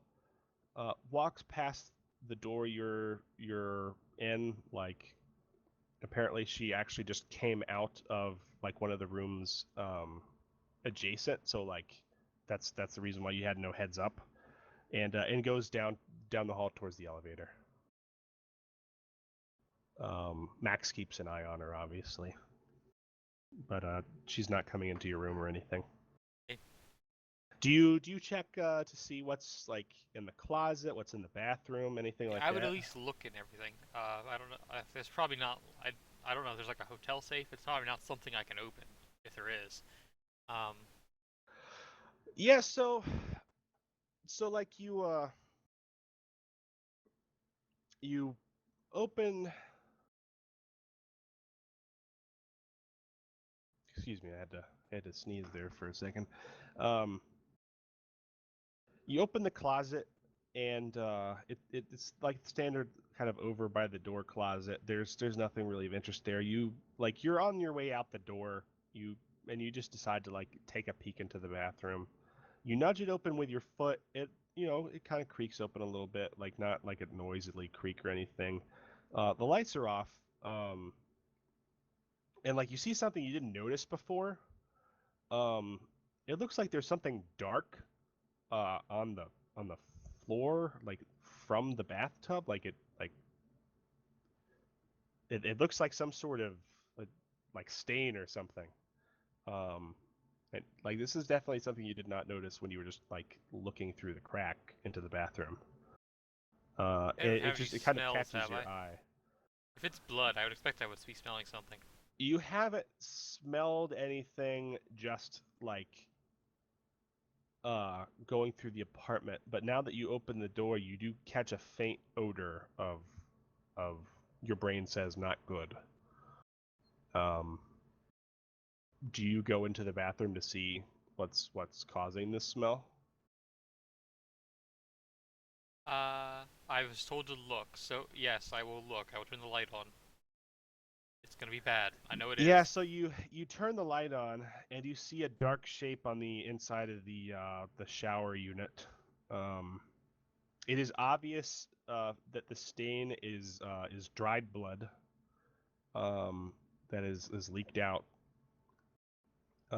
It's not human colored. It's dark green. That's probably Carthan blood. Do you Was the guy who was here, Carfin? Do I know anything about the guy who was in this apartment? No, really, they just said like the guy hadn't been seen for a while. It seems like he's out of town. Do you open the shower unit? Like it seems obvious that you know what's going to be in there. Like you can see the outline of like some person slumped down, and there's definitely blood there. Yep. That's more than enough information for me. I want to leave. Okay. Yeah. Like this whole place is giving you the creeps. You're getting kind of like a tingling in the back of your head. And like you leave.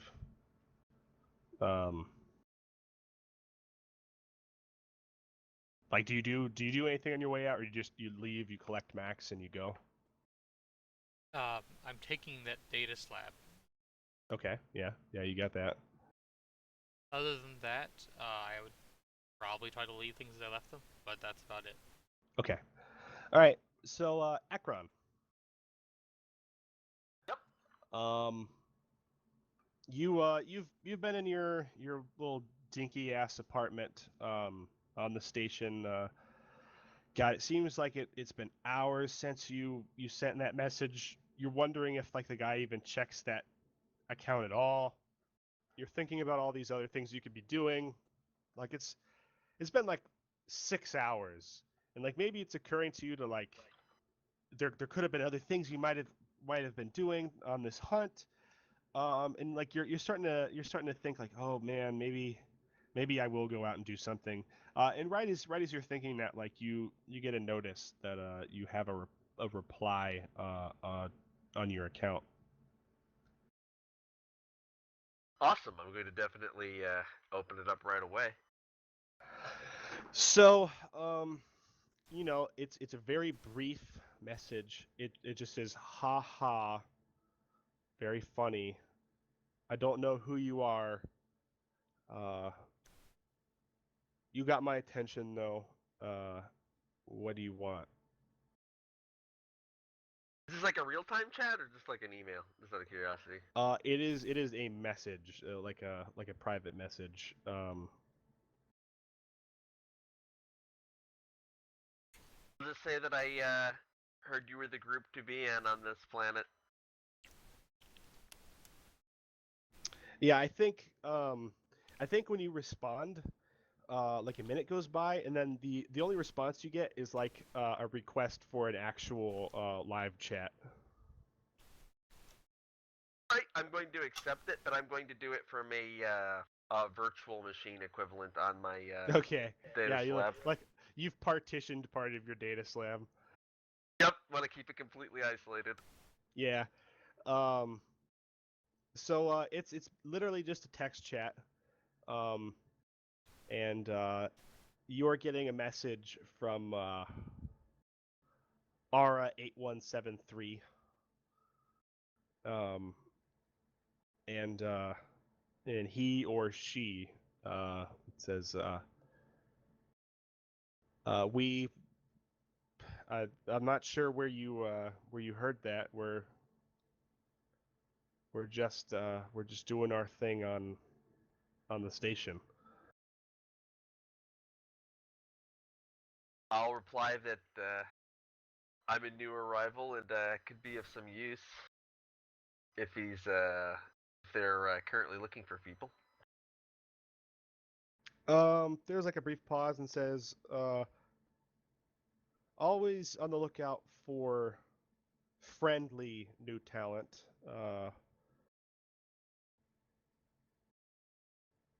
And like there's like a pause. Can you supply references? And there's like a wink at the end.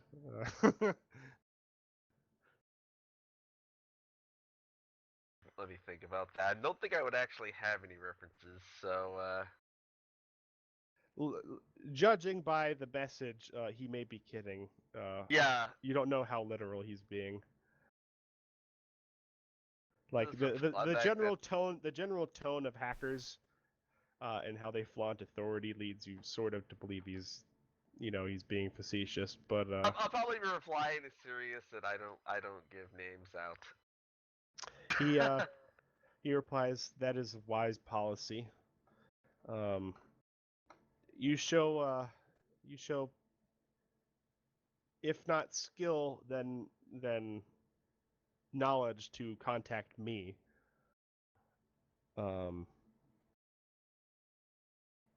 What precisely did you have in mind? I'll ask him what he has available for an audition. Let's see here. You get a pause for like a good while. And like you think maybe like you check the connection to see if it got disconnected or something. And then you just get a link to a like a net page. And it's actually the net page for the like the station KL2 like dock administrators like website, like their network.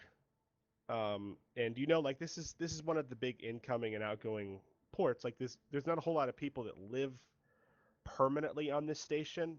There's a lot of transients. But like there's a lot of through traffic, and like this is a very busy port, and he's linking you the the network for the like the port, not necessarily the security system, but like the Port Authority. Out of curiosity, how long's passed since I sent him the initial email? 5 hours. Okay, so I just making sure I had my like a charm thing back in case it came to that. Oh yeah, definitely. Okay, let me see here. How difficult would that be to attempt out of curiosity? This is gonna be a pretty difficult check. Like of all the things on this station, this is like the function of the station pretty much. You're not breaking into like the station's defenses. Like that's gonna be like you would know that's an entire sub network of this. It seems like he's basically asking you to just break into the Port Authority network. Like maybe this would give you access to like manifests or ingoing and outgoing transportation or like ship registries that are currently docked, stuff like that. I'm gonna tell him call me again, or I'm gonna tell him to check their website and to call me again in 3 hours, and then I'm going to abruptly disconnect, pack my data slab, and head for some coffee shop or some place I can get onto the Wi-Fi. Nice. Yeah. You don't get a response. Like you basically just got that link and he didn't say anything else. It seemed like that was like his version of your move. You leave your apartment.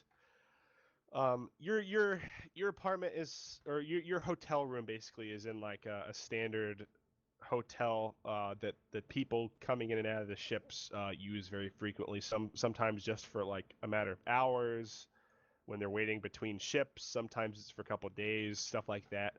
Sometimes a little bit longer on layovers. you exit your apartment. God damn it, your hotel, and you lock it behind you. You've got like your satchel with your data pad and your compad and your accoutrement with it. You've got pretty much all your valuables with you ready to go. I assume. There's like you notice a fairly attractive female just just entering the hotel room next to you. Like she's got her key in the door and she's opening it. It's a Tarlin female, red skinned. She's got long black hair, and she's like on a 1 to 10 scale. She's like a 9.5. I don't know if Akron is into the alien chicks, but if he was, she's definitely kind of Top wow tier. factor. She's wearing like a tight skirt, like a leather jacket. She gives you kind of like a glance when you come out. Do you just continue on and go to find some sort of coffee shop or something like that? What kind of glance did she give me? Just like not like an overtly curious one, just more like an amused like Okay. So if she was checking him out, he would think something was wrong. no, definitely. She's not like batting her eyelashes at you or something like, Okay. "Come to me, Yeah, bury he would yourself in my definitely. bosom." He would No, be it's paranoid as hell about that. So. it's more just like she's really confident and she kind of looks over at you for a second and like you, like you probably realize like you get this look kind of a lot. Like people sometimes smirk or like smile to themselves when they see you. Um, you're kind of a funny individual. I'm gonna have to make a mental note that somebody at least might be able to ID me to the cops here before I leave. Yeah, okay. All right, Ray. Uh, you almost lost consciousness. You came to, or you come to rather, in what you recognize is the darkened room that you have been staying in. Your head hurts like a motherfucker. So Ray goes to think to himself, shit, that guy got me good. Yeah. Like the room is And dark. they'll be back. The like there's basically no lights. The small window is the shutters are open just enough to let some light in. And like the door to the hallway that you share with both of your real and hosts is slightly open. There's like a cool rag against your head. Man, you are just hurting like crazy though. You're in your bed. Alright, I scramble for some of my medical supplies and try to take a painkiller of some kind. Yeah, you find like you scramble to get up and you immediately reach your arm to your left to like flip on the light or something. And like your hand just touches your medical bag. It's right next to your bed. And Well, of the course supplies weren't in the bag, though. I know that. Your bag was there. And your medical supplies are wherever you left them in your room, but now your medical bag is up there next to your bed.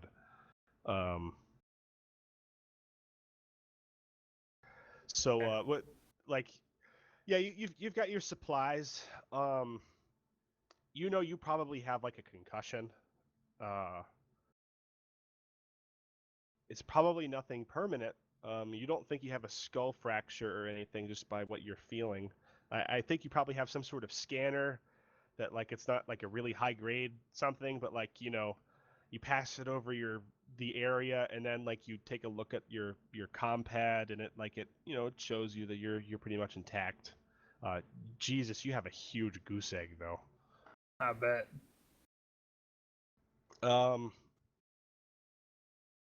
I think as this is happening, the door opens up a little bit and you see the magenta pinkish sort of form of Divil looking in. Like she's it's the sort of like the mom checking to see if her kid is asleep or awake sort of thing, and she sees that you're up. And she comes in the room and she's, oh Ray, thank thank the goddess you are awake. Yeah, he got me pretty good. She's like, I can't believe you fought that man. How are you feeling? Like I just got clubbed by a whooper. Have you ever told them about your experience with the Whooper? Probably not. Yeah, so she gives you kind of like a puzzled. She kind of tilts her body just a little bit, uh, in a kind of a gesture of puzzlement. But she like it doesn't really matter to her. She's just like really concerned for you. She puts like a soft kind of tendril arm on your arm, and she like kind of makes almost a cooing noise. That'll be all Um, right. I've taken worse. She gives you Barely. like a somber nod, uh, and she's like, I'm not sure what to do. Yorn Yorn's in the next room. He we had someone come over to take a look at both of you, and he's hurt his leg and he's got a bad contusion. They say he So might I be down like for a couple of days. I scramble. Well, not only scramble, but I like rummage around in my bag and I give him her something that would be compatible with Riolin's She for pain. it's like, oh, thank you. We it was It might he help some. he gave us something, but like she takes it. She looks like really worried for you. He's sleeping now. He was really concerned for you. We know that a blow to heads on a human can be a very bad thing. Riolans don't have heads is something I should mention. Yeah. So they don't necessarily suffer from that sort of problem. They said they'd be back though. You see her kind of stiffen a little bit, and she definitely looks like on edge, and she's like, I know. We closed. I closed the shop. I've got the door locked downstairs. I don't know that there's anything else to do.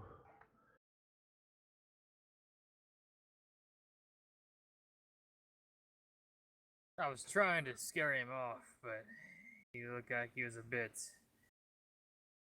more blusterous. She she agrees with you. She's like the young guys on the station. They don't have much of a future here, and all they have is their ego and their pride, and it can lead them to do foolish things. Maybe they won't come back. I don't know. I don't know that I've really seen him around too much. It wasn't. If they do, there's always the other option. My bag. They obviously know what's in it. You say this. They might be a bit more scared of that. She looks kind of quizzically. She's like, "What do you mean?" I flip open the top of the bag. She kind of lets out a Riolan version of a gasp, and steps back a bit, and she like looks from the bag to you, and she's like Ray, you shouldn't do anything you'll regret. I don't want you to Well, I escalate didn't use it in the first things. place, but don't if needed. She gives you a really long look, and then she kind of gives you like a gesture that you kind of pick up to mean like she is going to hesitantly trust you on this. Like she recognizes that you have a lot more experience in this, like maybe not dealing with gangs, but just like you're much more well traveled. She's just a ramen chef. So yeah, she stays with you for a little bit. She asks you if there's anything you want to eat. I imagine you're probably sick of ramen by now, so like do you request anything specific? Just a cup of broth. Yeah, she brings it to you, and she eventually leaves to go tend to her mate. Is there anything that you want to do? Um, you get from her that it's been a couple hours, uh, like maybe 4. It's getting on into like early evening. Um, the street, like if you go to your window to sip your broth and kind of look out, you've got a fairly good view of the street. You've got kind of like the lower windows have bars on them. You're on the second floor, so you don't have to worry about that. Uh, like the street's fairly empty.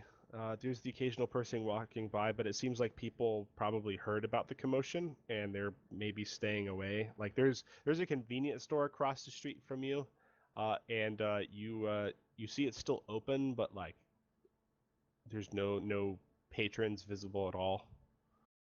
Do you have anything you want to do, like in terms of, I don't know, precautions? Like you want to take care of yourself? I'm How probably do you just approach trying the situation? to take care of myself the best I can. I don't think I can really take any precautions. Have you seen Home Alone? Like if Ray wouldn't think of anything like to fortify the entrances or anything, like if she wouldn't think to like barricade yourselves in, then that's Well, fine. the shop's already closed, right? Does it have like security shutters or anything like that? But Yeah, that you've isn't got gonna help the case of the gang. They're yeah just gonna come you've back got when they that. raise Like it. you're not taking any other kind of precautions that you can think of.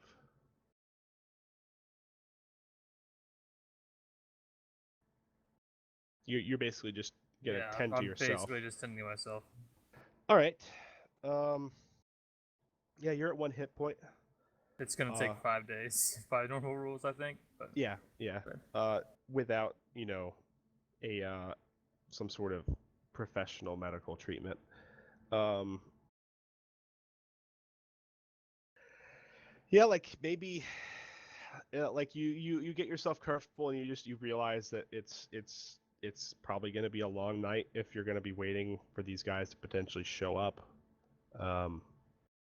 You've got your SMG. I mean, I asked them to close the security shutters if they have any, but I don't know if this She rundown she station would mentioned that even have any. she mentioned that she locked down the shop. Like Yeah, to that's what you, I'm saying. that But basically the door is bolted with like a security bolt, and the shutters like on the windows are down, but they're like you could they're basically to deter people, but they're not going to keep people out forever. Um, that said, like somebody has to really be trying to get in. Uh, yeah. Right. So let's see here. Twitch. Are you exiting the building and going straight back to this local crime guy you're working for? on a side note, is there like a rival gang that I know of at all? No? That's a very smart thing to think about, and I will get back to you on that Okay. when we get back to you. That's a very good thing to think about, though. Was there a timeline associated with this drop-off? Like they were telling you be back in 3 hours or something. Yeah. No, they just the guy you're working for, his name is Rhoda, and he's just kind of a excuse me, um, he's just kind of a scraggly sort of human. Um, he said go check it out. It was implied that come back when you're done, but it wasn't like be back by 3 p.m. or else. Okay. I do intend to drop the stuff off. I want to see what's on it first. I'm going to go back to my apartment. Yeah, okay. Yeah, that works. You get back to your apartment. There's loud music coming from that fucking place right below you. The door's open. Like you can see a couple guys drinking in there. And like you ignore them and go on your way, I assume. Yeah. It's typical, and we all know what's happening to them later. So Yeah, yeah. You head upstairs, and you get into your apartment. You let yourself in. It's what we recognize. I assume you probably like wash up a little bit first, and then you sit down with this data pad and or the data slab actually. Did you take that guy's compad from the I took the? yeah, I took the compad, the data slab, and the credit chips. Okay, yeah. The compad is dead. You're gonna have to charge that. Don't suppose this charger matches mine. Uh, Or compads yeah, have it does. universal charging techniques. Not all of them, but I'm gonna say this one does. Um, so you can plug it in, it'll charge up. Yeah, I'll start that And charging then. you set the data slab up and you pop it open. Um, it it's password protected. It doesn't seem like it was like it seems like it was in hibernation mode, like it had Run been. oafcrack.exe. So use Max in combination with Max doesn't have a computer, does he? No, he No. does not. Okay, so he can't help. But I will use my data slab to try to hack the password. Yeah. Okay. So like you set your data slab up right next to it, and you link them together. Um, we get this scene of numbers rolling around and shit, and I have no idea how you're gonna want to hack this, but you give it your attempt. I think you're gonna be rolling at a +1. Yeah, computer, and then it's probably in, so +1. And no, 6. 6 is not a no. Let me. Well, 6 is no, isn't it? 7 plus is success. No, that's not how this works in this game. Skill checks are like variable. 6 is like generally the easiest check that that's not just something that you can do without requiring a check. But like I basically just determine what a check is.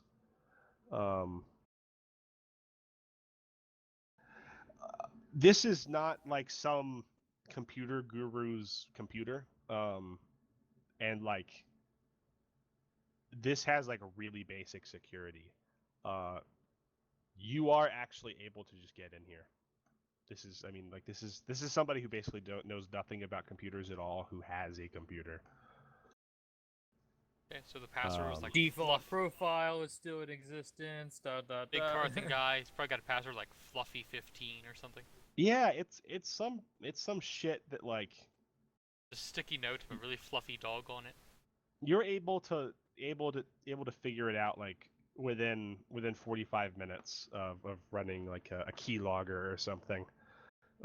It doesn't seem like he's ever changed his password. It's just like it's not password, but it's like it's something really basic. Blank. No. Yeah, it's You'd be kind of surprised how often stupid. the blank gets somebody. Yeah. And you get in. It seems to be, just some dude's computer, unless you want to like specifically look for things. You want to see when it was last accessed, what was last accessed, like what is on this thing. Yeah, my documents, the search history. Why would this Yeah. guy be out to be killed by someone? Yeah, I don't think he was out to be killed by someone, but Well, I get somebody your point. killed him for some reason. It didn't take anything. Yeah. It looks you get a couple like miscellaneous pop-ups of like shopping sites, like where this guy evidently bought his food or something.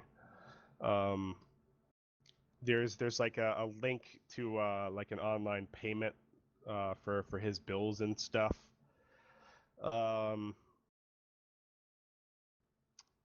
Going back through the history, like you can see that like he doesn't even clean his history out at all. So you can go back fairly far, and there's not so much on here that like it's packed. Like apparently he doesn't use it for too much. Um, you can see that like sometime in the last 3 months, he started working at at like a local hospital in the district. It's not like a full-on hospital; it's sort of like an emergency medical center sort of thing. He's not like a doctor or anything like that. He's not even a paramedic. He's just like he's working as it's like a janitor slash cleaning technician there. And like you basically assume this by like there's a job application there, and then looking through his documents, you can see like various things that basically just indicate that he was working there. Like in his bills section, that there was something that he was receiving payments from there. Um, is there anything specifically you want to know?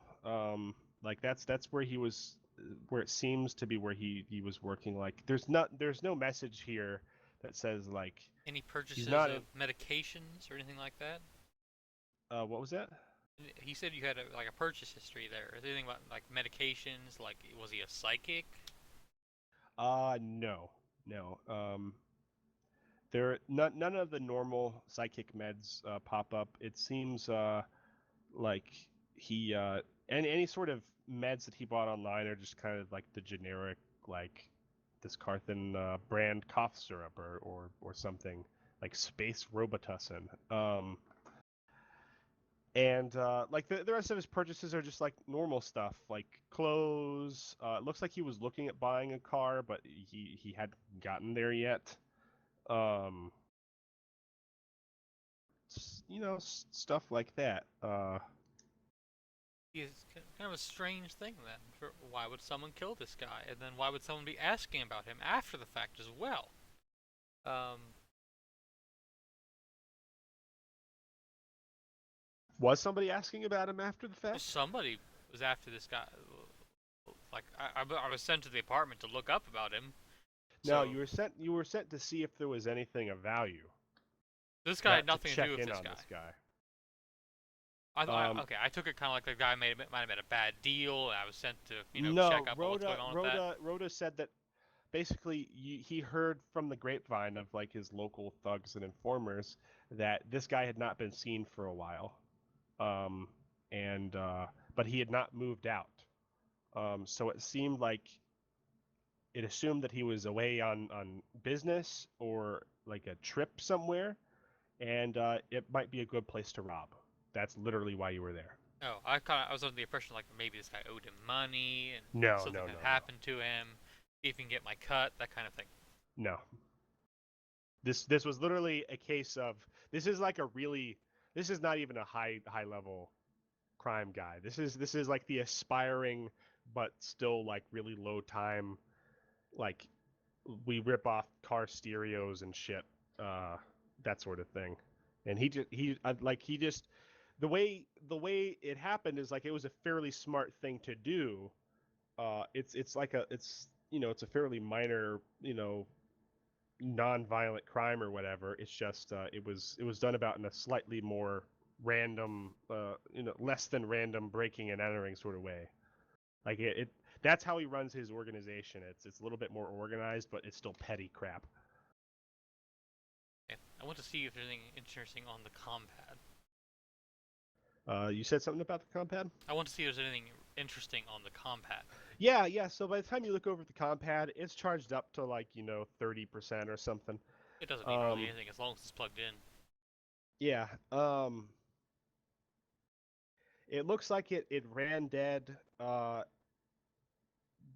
Do you check like outgoing, incoming, stuff like that? Like when was the last time it was like what was the last thing he sent, stuff like that? Yeah, email, instant messages, recent calls. Yeah, so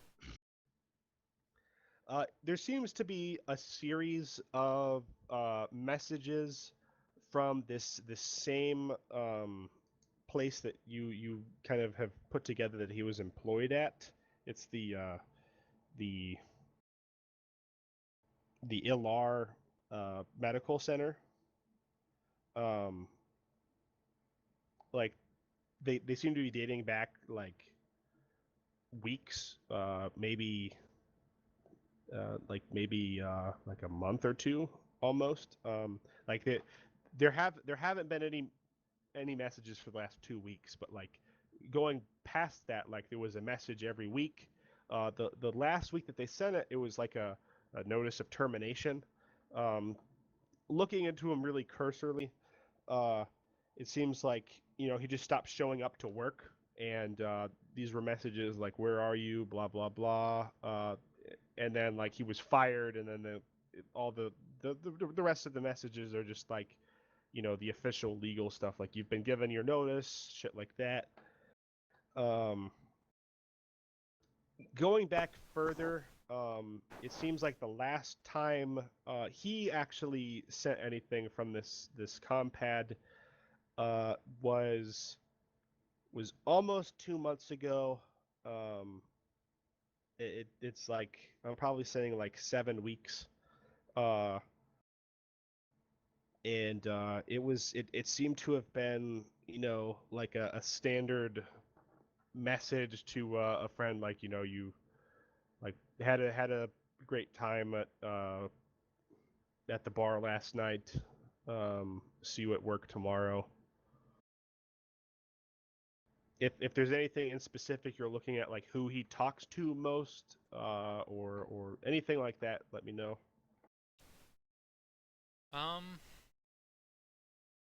I don't know. I haven't seen anything in there that would be remotely make me think this guy might have ticked someone off to kill him. So, Unless she's like a Black Widow. well, I don't know. That seems kind of out there to me. Even if she is, it's not something that should concern me. So, yeah, I probably wouldn't get anything off of it.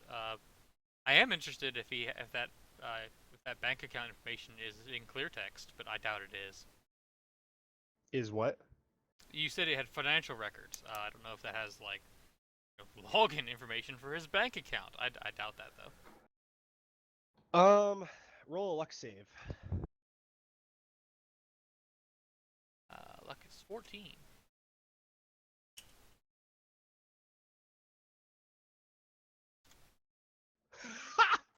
Hot damn. Yeah, you go to your like to the bookmark for his thing, and it's got like the guy's got a freaking auto sign in, like remember my password. You get right into the bank account.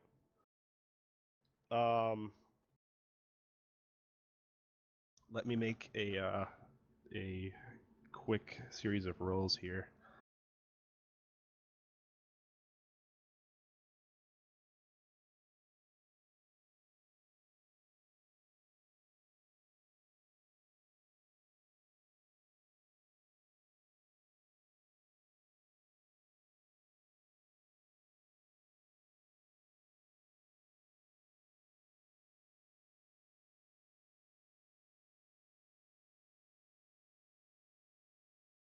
Yeah, there are 1,200 credits left in the account. How does that work? Can I just deposit that to anonymous chip, or? You could transfer it somewhere, or I don't want to transfer it to my account. I want to transfer you could it to transfer one it of somewhere. those chips if I can. Or yeah, that's the other thing. You haven't checked how many credits are on those chips. You could plug it into his, like you would make it makes sense to you that it would be a safer thing to do. You could plug his credit chips into his data slab, to transfer the money directly to those. You can load amounts to those. Is that what you want to do? Yeah, we'll go with that. All right. Let's see here. When I'm done doing this, though, I'm gonna remove the auto login from that, so that someone has to actually try to get into it. If they get the Yeah, data that's a slab. smart thing to do.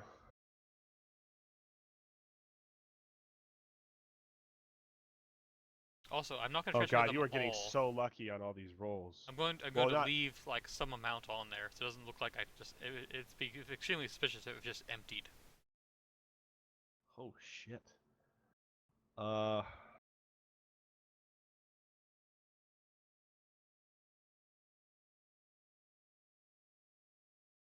cops are going to arrive in 30 seconds. You're getting so. Wow, this is the sort of thing that's like, wow, this is a great session for you apparently. Crowd gets a great session, I get my butt kicked in. Yeah, well, there's there's 600 credits on one ship and 200 on another. There is a, altogether this guy has a total of 2,000. Do you transfer them like between the two chips? Do you put it all on one? Do you leave? You said you were leaving a little bit in his account. I'm gonna leave 400 there, so it doesn't look like he just emptied the account for some reason. So you're transferring 1,600. Like, how are you dividing it up? Are you putting it all on one ship, or are you what? I'm gonna put hold on. I want more on one ship than the other. Okay. I don't know what the amounts were. One of them had 600 and one of them had 200. If you're leaving 400 in there, you have 800 to disperse. Okay. I will put them put the one ship at 300 and the rest of it on the other ship. Okay. Yeah, so you've got one marked down. You've your total amount, you're just adding Some dead dude's credit chip. Yeah, you're just adding 1,600 to your total account. If you want to keep track of how much money you have in your individual credit chips, you can if you want. You've got one that's 300, one of them that's like 900 or something. I can't remember. But yeah, just the big thing is just to keep it in your general credits total. Yeah. Okay. We can do that. Yeah, so you do that. I'm leaving 400 on there, and Yep. I'm going to remove the auto login that he put in. So Yep. that if someone manages to get in, they have to actually try to get into his account, and when they get in, there actually is something there. Yeah. Is there anything else you want to do?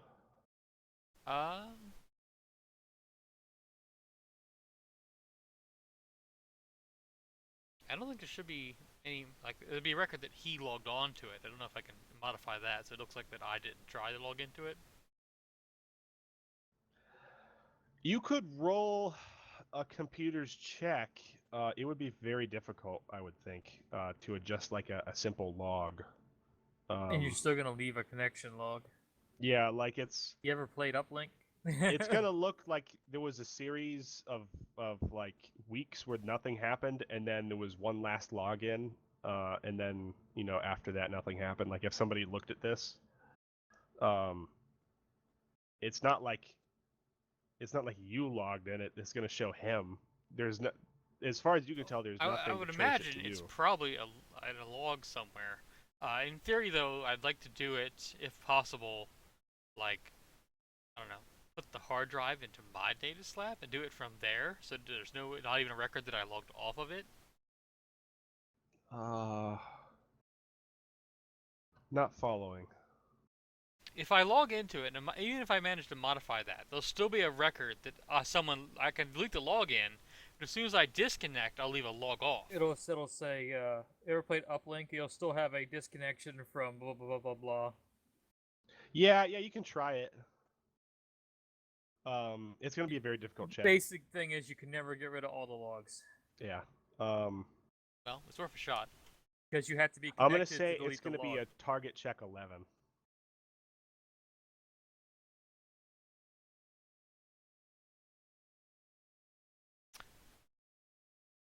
Actually, no.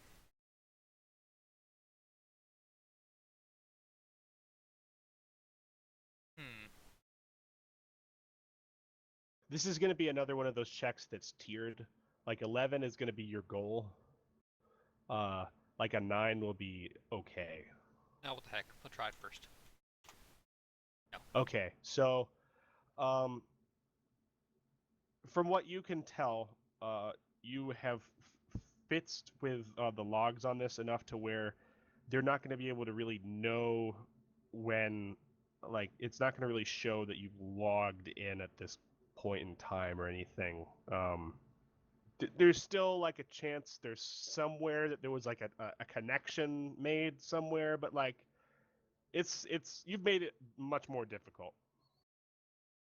Okay, that'll do. All right, Akron. Where are you heading? Where is the Like just I guess kind of an out of the way coffee shop that probably wouldn't have a lot of security cameras hanging around. That I could connect onto some whatever the local Wi-Fi would be equivalent. Yeah. Uh, like I think like Nova's is probably like a fairly prominent intergalactic or interstellar coffee chain. Okay, I'm gonna go buy a cup of coffee with hard currency. Definitely do not want to use my card, and then just find some place where I can sit down and attempt to connect. And the first thing I want to do is just make a one connection pass Have you and ever see what been to kind of. this particular restaurant, coffee shop? I'm figuring I probably would have scouted a couple places along those lines. Instead of in case Starbucks, I, it's Nova Cred. Yeah. But Yeah, have you if it's like actually a been in Starbucks- here? Have you basically been in here before? You know, I probably wouldn't have been to it like Okay, right, yeah, consistently that's if a it was a smart place I thing. was gonna go for this. You know that like people come in and have your all the time. There's going to be virtually no chance of anybody remembering you. So what do you want to do? Like you're I- sitting down in a corner somewhere with your data slab. First, I want to try to probe it and just see what kind of, not really like any kind of high tech probe, just like try to connect, see what kind of Do you security I'm looking at. do you have uh like I mean you're using the same slab that Sarah is on. Are you basically like I'm assuming is she partitioned? Are you allowing her to view what you're doing? Oh, I would definitely allow her to view what I'm doing, Okay. but Yeah. I'd still be keeping her partitioned at the moment. I wouldn't be like letting her connected while I'm attempting a hack. I would be sharing Yeah. the info. I think like you might get like some command prompt text sort of shit on your comm pad, like basically just indicating that she is awaiting new input. And as you're starting to do this, and this is like the standard sort of phrase that she utters when like you're teaching her something. Um, Definitely have to teach her how to hack systems. Yeah, So, so you're trying to probe the KL2 Port Authority network. What Like kind of this, security does it look like I'm encountering on it? let's see here. Want a simple password? Does it need something like crazy encryption? What kind of like? Is it just a login prompt? Yeah, you go to the site and it's like welcome to the KL2 Port Authority, blah blah blah, and it's like for restrictions and regulations go here. For incoming transports and outgoing and for how you can contact this office go here. Then like on the far right there's like network administrators log in here. I assume you go there. There's like enter network ID and then enter authentication code. So it doesn't seem to be just like Joe Blow. Password is Joe Blow? big tits 69. It's like the way it's phrased, like you think like maybe they're both numbers. Or Okay. alphanumerical designations. Okay. Like that's like something that you can kind of assume. Okay, this is like a pretty public corporation, correct? Yeah, like it's not like a something that's known throughout the system even. It's just like this station's thing, and it's very similar to the ones on other stations, but it's like logging like traffic to this site is not going to be like restricted or anything. Okay, is there a if I went onto the net right now, would I be able to find any phone numbers for the actual company to actually get a hold of a receptionist or the like? Oh well, you don't even have to go onto the net. Like on the front page, there's like how to contact us. There's a section there. I'd be looking for a different number though, a number to call directly rather than looking like I'm calling through publicly. Like a direct Okay, dial so what? line. So give me a I just want to be able fine. to. I want to be able to like call a receptionist basically. Is my Okay. current plan. Yeah, something you wouldn't normally get directed, like an in-house receptionist. Like Yeah, this is the exactly. person you call like one of the people who works there calls to get help from somebody. Yeah, exactly. Yeah. If you get onto the net, um, Actually, I'd be looking not for the person that they call for help. I'd be like trying to literally get a direct number into like just a secretary. Yeah. Well, I mean, like this is you're not calling their tech support. You're like calling like, "Hey Becky, can you put me online with tech support or Yes, whatever?" Like exactly. that's Yep. exactly who you're calling. Huh.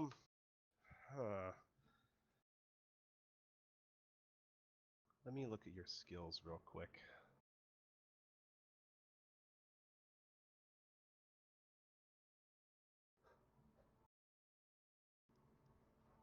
It's too bad you don't have bureaucracy. On my list Sometimes to you can acquire. dig up sometimes like just random phone numbers you're not supposed to have to get cut through hold systems on the Yeah, on the internet. That I kind think of thing is what I was maybe you're thinking. not doing a search. Like, are you going back to the like the illegal, semi-illegal web forums, and you're looking for one specifically like that, like where people talk about having like a database or a directory of numbers they're not supposed to have? Even that, or even people just looking to skip hold systems or customer complaints Yeah. that might have gotten some numbers. Um, I'm not gonna say this is a computer's check because you're not really hacking anything. I think Yep. this is gonna be a luck check. Okay. Yours is a 14, so just roll a 1d20. Nope. No luck. You get a bunch of results for like people requesting this shit, and maybe you find some directories, but like nothing like for the specific that you're looking for. I find on their website is there a list of any kind of a list of? Well, I guess there wouldn't be a list of employees on there. No. Okay, I'm gonna call them a couple times and hang up and just hear after they first announce their name. Then I'm going to call back and ask for them to Okay. directly connect me to, and then I'm going to list the name of the person that sounded the dumbest from their initial sound. Okay. All right.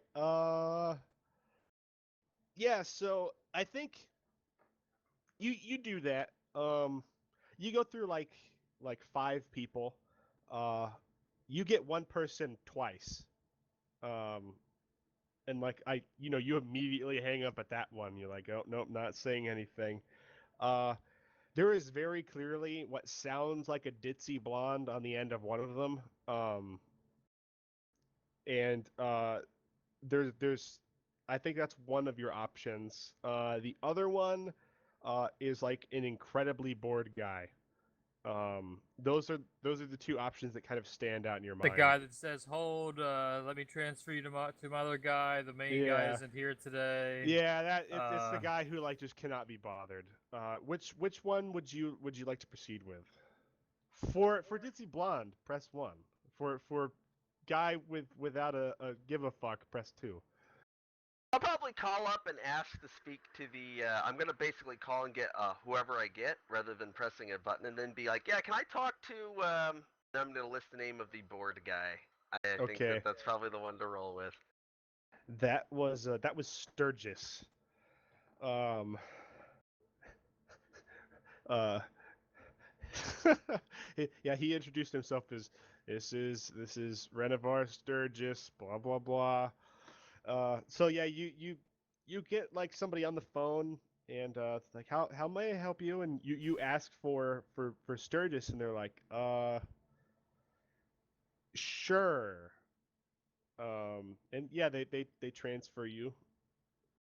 Then you get the familiar monotone bored ass sound of Renovar Sturgis. Hello, how may I direct your call? I'm going to introduce myself as Joel from the local telephone company, or whatever their equivalent would be, Yeah, and their comm network. say that there's a extreme amount of hostile traffic coming from traced it to his terminal, and that we're going to have to fine their company about like 200,000 credits if we don't investigate this immediately, and Uh, if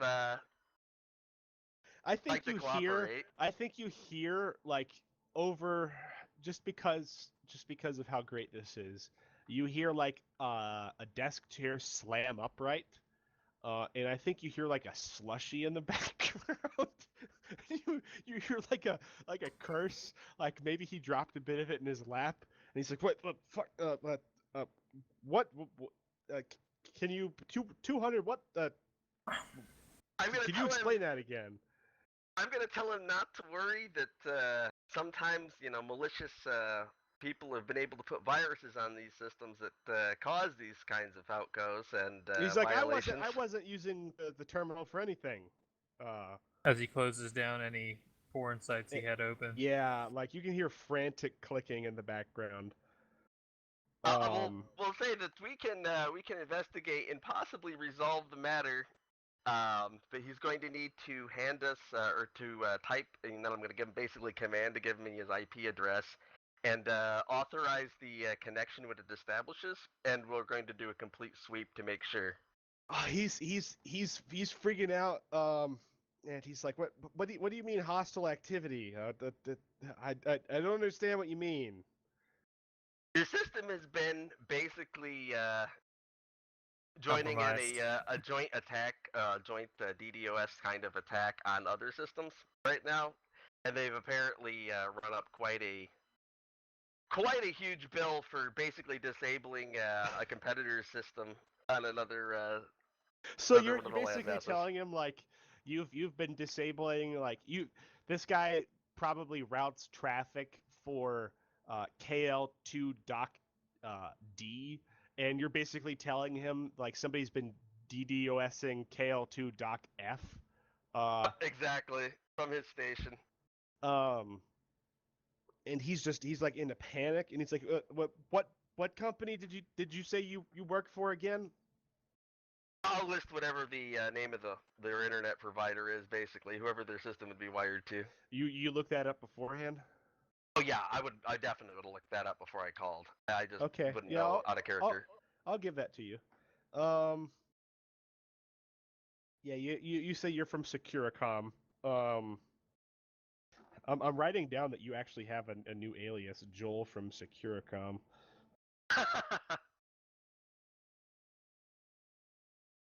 Uh, he's like I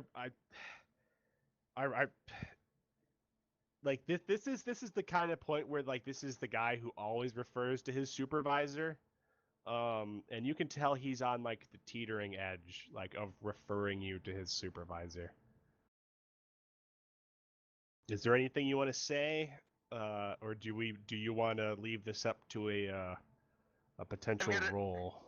I'm gonna say that if it's found on his station, he could be fined considerably. But if I go on and investigate that it's a investigate and find out that it was actually not his fault, we can remove it, no charge, and we wouldn't have to basically get him in trouble at work because it doesn't sound like we want to cause him any trouble now.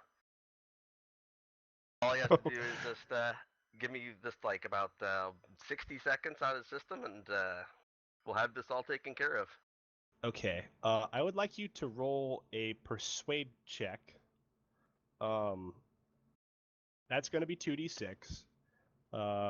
This is definitely going to be charisma. So you're getting a +1 there. You're getting a -1 from the fact that you have no skill in persuade. But I am going to give you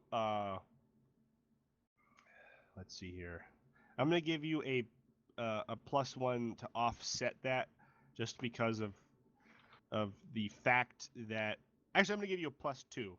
One, because you specifically looked for somebody who was a weak link like this guy, and the second one, because of the kind of method of attack, like you were trying to scare the shit out of him about like bureaucratic fines and whatnot.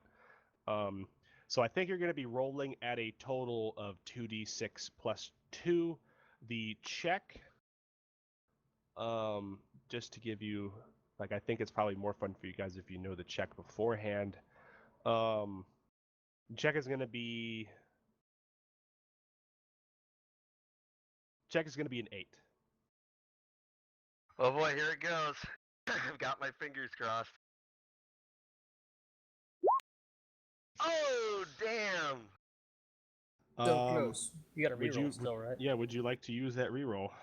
If it's applicable for this, yeah, I'll It's a totally skill. use it. I'm gonna give it a shot. Oh damn! 12. Shit. Oh God! Thank God for that reroll luck this week. So initially he responds and he's like you can hear him sucking his breath and like I think he's about to tell you go fuck yourself. Like and then for a second like doubt sets in and he's like but what if this guy is telling the truth? Like if if they call my supervisor and like they'll figure out all the shit that I was on my computer and he basically caves. He says, yeah, I can give you that, but look, like this sort of shit, like it can put stuff on your computer, right? Like, Oh yes, yes. If they've had if somebody's installed a backdoor on a system, they could put anything on there. It could be completely not his fault. so yeah, he's like, yeah. So yeah, Tell him exactly I'll what you're about to do. he gives you he he gives you his number and his authentication code. Like apparently that stuff is actually generated daily, the authentication codes. But yeah, you've got it. Like like you tell him like I'll be back in touch with you in the process of my investigation. Yeah, if I've got his remote access codes, I don't need to access it in front of him. Yeah, definitely. I'll. And he's like, yeah, thanks, Joel. Yeah, was it, is there anything else you need? That should just about take care of it. I'll make sure to call him back and let him know the results. Okay, yeah. He seems all too relieved to hang up, and you can probably imagine like he's frantically trying to clear his internet cache. He's like, I didn't do anything, I swear. Totally. Yeah, The there Windows was codes. there was no like trisexual porn on there. Windows Person codes, born. would I be able to access their? He totally their wasn't. website and all. He totally wasn't looking at trisexual alien porn on company time. Totally Yep. wasn't. So what were you saying, Akron? Now that I have his authorization code, can I connect into that and see what systems I can link in possibly off of that, like to their website server, or Yeah. possibly work my way out now that I've got a foothold in their system? Yeah, you go back to the website and you enter that in, and like you get basically his root access and all the stuff that he's given administration for. So like you've got the administration stuff for KL2D. Like you can access records, manifests, incoming stuff like flight plans and basically stuff like that. There is like an internal communications thing that basically he has access to send like memos and messages to other people within the system. There is a database of like logs and stuff, but that is restricted. Like he has some limited access to that. But yeah, you've got some moderate access to their system. Can I assume I'd have a shell email account, at least maybe not even on this planet? Yeah. Their shell address. Okay. In that case, I'm going to. I want to start first downloading, I guess the manifest and such. But I want to make sure I set the bandwidth limit down so it doesn't look like I'm suddenly spiking a download to draw attention or anything. Mm-hmm. Yeah. And then see if I can bounce into any higher level systems off of this. If there's any pathways into them, like into their website or anything like that, while I'm carefully getting the manifest information. Hmm. Just wondering, We'll are there any connections to higher level systems from here? It looks like it. It looks like there's basically the equivalent of like another set of security protocols with more access that you would have to go through. But in the meantime, let us switch back to Ray. Awesome. My head still hurts like a motherfucker. Yeah. Poor Ray. Having yeah, a I bad know. day, man. Yeah, Ray. So, as a I side think you note, missed Star, that part, didn't you? I rolled wrong that last roll. Did you? I rolled 1d20, so 2d6. What was that roll for? That's the compute. This is the log modification. Oh, yeah, that's a pretty important one. Let's have you roll that again. Cloud hexoring it up. Oh, yep. You definitely left some logs here that you were there. Like nothing that says like Twitch was here with a Z, but you know you kind of fucked it up. You can't go through it. Like if anybody was to look through logs, it would be fairly obvious that. So we'll play through Twitch's thing since we've kind of sidetracked to here, and we'll go to Ray after this. You've definitely left like a log in here. If somebody looks in through the log, they will tell that like assumedly a month and a half after his death, somebody logged in and did something, and that was it. So what are you gonna do? You managed to make out kind of like a bandit with these credits. Like you're counting your stars. Like wow, you got really lucky. Are you gonna take this data slab to Rhoda and tell him what you found there? What's your plan of action? I think you see Max sitting on your desk. He's just kind of giving you the look over with his blue infrared sensor, and he's just like, "Ooh," and he kind of turns to the side. Current plans. I'm just gonna tell you what I want, then we can go back to Foster because I know it's his turn.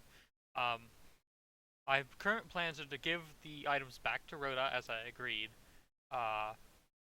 If he asks about credit chips, which he might if I only give him the 2 items, I intend to give him the smaller one that was 300, I think, and then I intend to use the other guy's credit chip that we downloaded to buy parts from Max eventually. Ooh man, that was a really smart call there. All right, yeah, that's cool. All right, Ray. Yeah, you know that you're not on death's door. The way things work is like it's only the last couple hit points is when you actually start taking physical That is damage. my last couple hit points. Yeah, I know, but it's like that's only when you start taking that. So like you've got a concussion, you've got some substantial bruising, maybe you've got whiplash. You've also got like bruised ribs from where he kicked you. You are not feeling good at all. You need like a week's worth of bed rest. What have you been doing? Have you literally just been resting, or have you been like keeping an eye out of your window, like trying to keep a watch over the block? I've been sort of keeping an eye out, but I've been asking DeVille about what some of the other local gangs are, if she knows of any. Yeah. The way she responds is like it's obvious that she tries to keep out of any sort of conversation involving that, but like she's heard of it. You can assume that the person you ran into was from the D Block gang. It's from like a neighborhood just over. It's like it's definitely the worst neighborhood there is here, and they've had quite a few run-ins with station security. The gang that they have the most interaction with in terms of like turf war and shit would be like the A block dragons. They're a little bit less numerous, and they still have like a violent reputation, but they're not quite as thuggy. Like they just seem to try to maintain their territory against other gangs. Like they don't seem to like get into the whole protection racket that D Block gets into. Okay, what I want to try and do is I wanted to try and leave a tip that they're like the base of D Block gang is going to be undefended in like the next day. Like tomorrow? Yeah, because they're probably going to be here. Hmm. Yeah. How you intend to do this? Like there is a net for each station. Yours is like definitely not as expansive as the one that Akron's is on. It's almost just like the equivalent of digital graffiti and shit. There are like message boards and stuff, or do you try to call somebody you know on the station and get them to pass the word? What do you do? I wouldn't know anybody like that, but I'd look for like kind of just a public message board that maybe the gangs would notice. I don't know. So like, do you say like I'm not sure how that works. I don't even have. D block gang member like beaten up by a girl or something? They're going for revenge. They're going to be wide open Yeah, they're tomorrow. gonna be probably busy tomorrow. Yeah, you leave that there, and you probably see like a couple posts like immediately, like what those deep block douchebags, like pussies. They can't do anything. Like, yeah, like you get some responses to it, and like a whole conversation kind of starts like basically just ragging on the D block guys. And someone's like, yeah, Gavarn would tear their asses to bits, blah blah blah. Do you pay attention to any of it, or just after you've done you log Well, off? I kind of watch the replies, but I don't say anything else.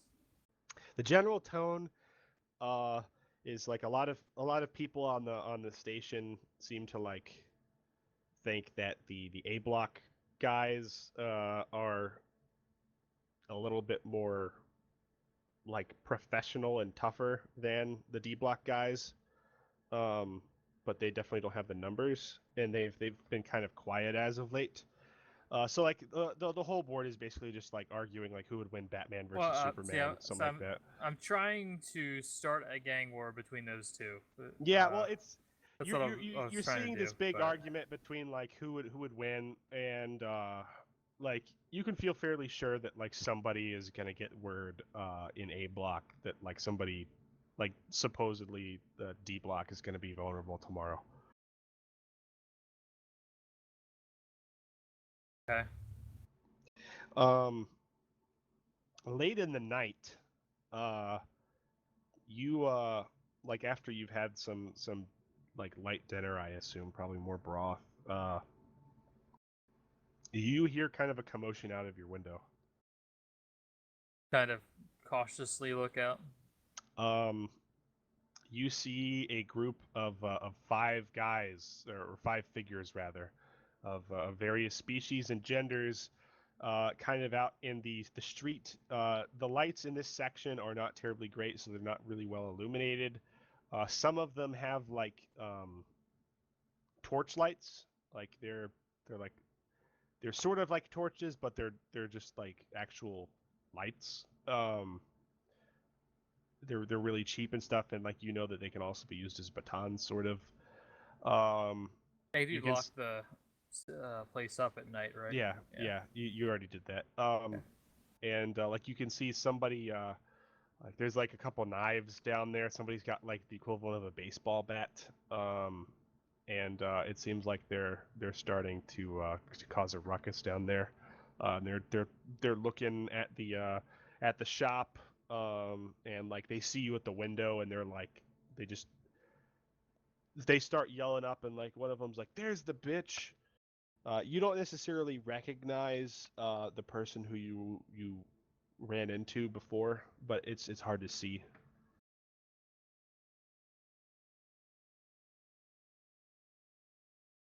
Uh, how do you respond to the situation? Do you respond? I don't respond. Okay. Do you just continue watching, or do you disappear back inside? I'm kind of still at the window, but I'm not visible Okay. to them. You hear shouting and stuff. Like you hear a lot of carousing. Like I think you probably hear the sound of a couple broken bottles.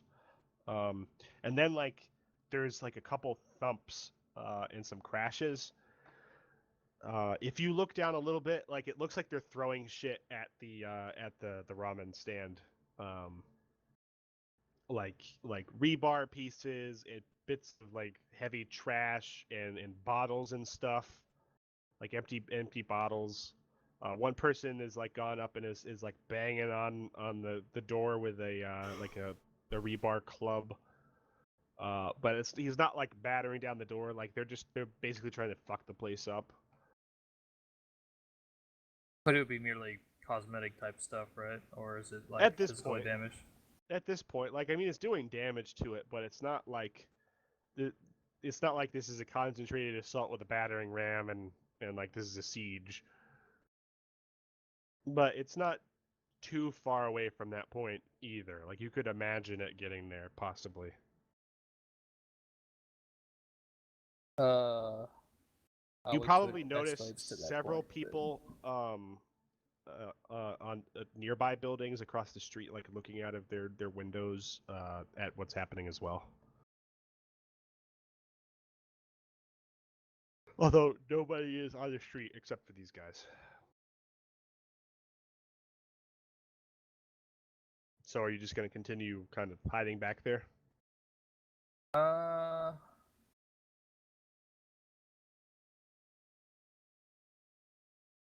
For until it escalates to that point, yeah.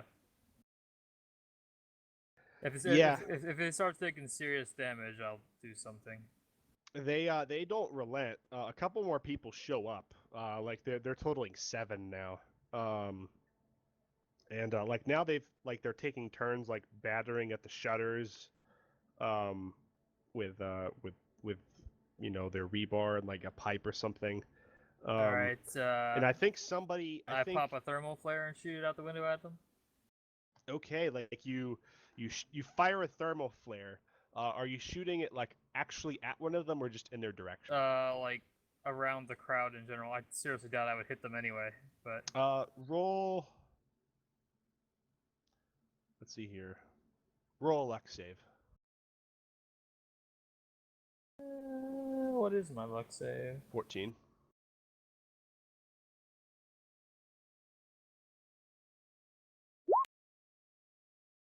Yeah, you fire it. It doesn't hit anybody.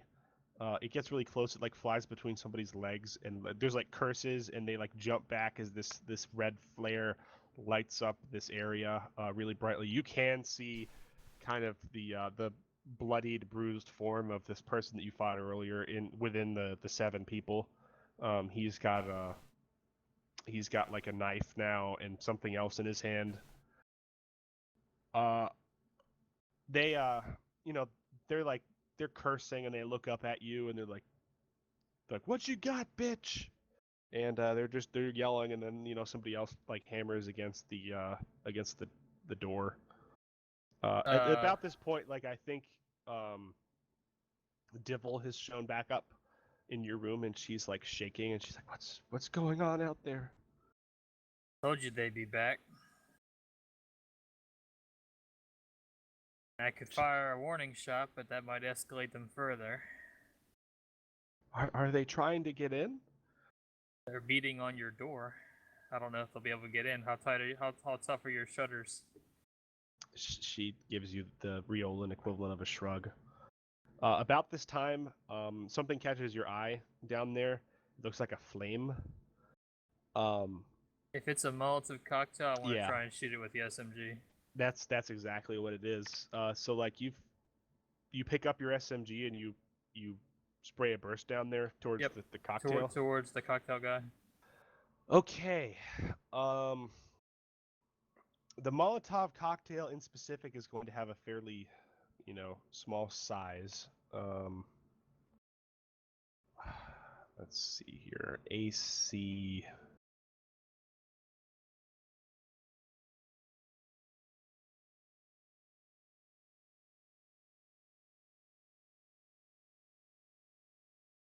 Actually, I think I know what we can do with this. Let me look at one thing.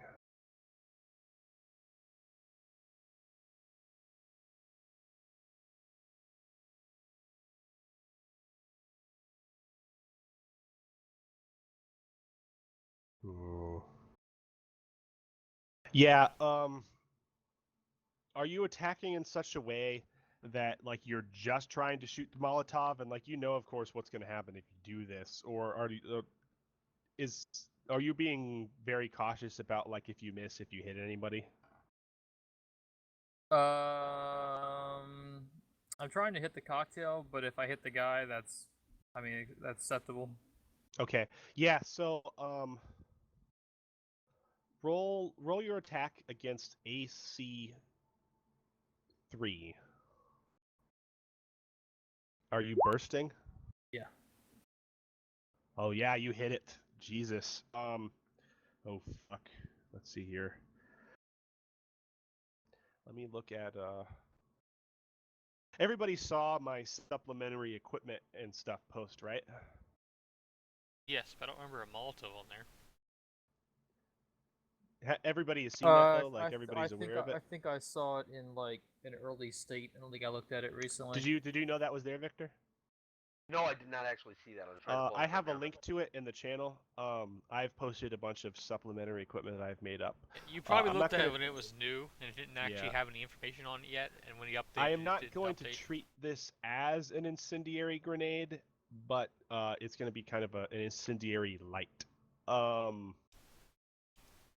Let's see here. All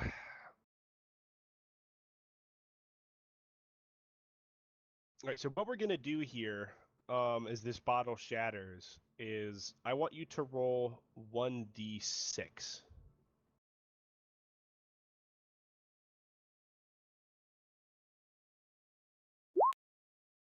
Two. Okay, so on a 2, there is some ignition of flammable and combustible sources within the area of effect. I'm going to say that the area of effect for Molotov is half that.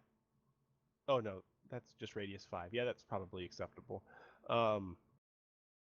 Anybody standing within 5 feet of this is going to have a chance to be lit on fire. They're going to take 1d 2 points of damage just from this flame. So let's see here. Do you want to roll that? Yeah, I guess so. Two. Okay, Jesus. That's probably going to be enough to like really fuck some people over. Where is my table here?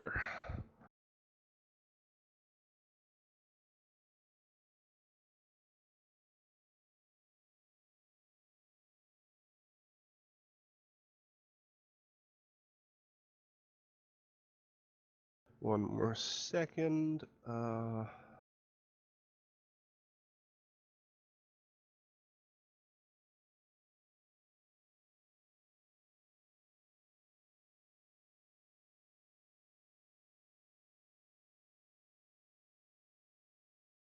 Okay, so everybody within 5 feet takes 2 damage, 2 fire damage. That's almost all 7 of these guys. I think there's probably two people who were standing on the outside of this when it happens that like they're not within the range. So of those 5, I'm gonna roll.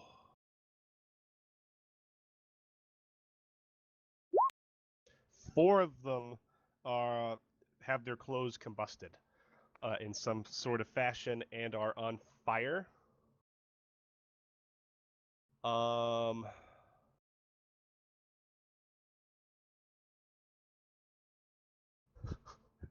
Okay, yeah, more rules incoming. They're on fire for 2 rounds. Jesus! Oh crap! Taking I just 2 kill them damage all? per round. And the Oh, such and God. such gang was no more. Such and such gang was no more. So what happens is there's a single clipped burst outside this window. Ray, you basically like you didn't say you opened this window, and I don't know that you had it open because you were worried about shit getting thrown. Did you just fire through the glass? I actually Or- kind of thought it was cracked, but Yeah, if you thought it was cracked, that's fine. You fire through this window.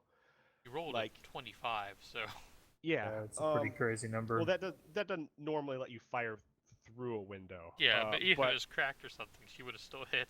Yeah. No, I wasn't getting at that. I was just trying to figure out the situation as it was erupting, somewhat literally. This guy who beat you over the head has lit this Molotov cocktail, and he's hoisting it over his head like he's about to throw it, and like it's right back over his shoulder, and your It just bullets shatters clip and goes into it, everywhere. and like one of them goes through his hand, but he doesn't even have like his face lights up like in pain and shock, but he doesn't even have time as this thing explodes on him. He catches on fire, and 3 of the people right next to him also catch on fire.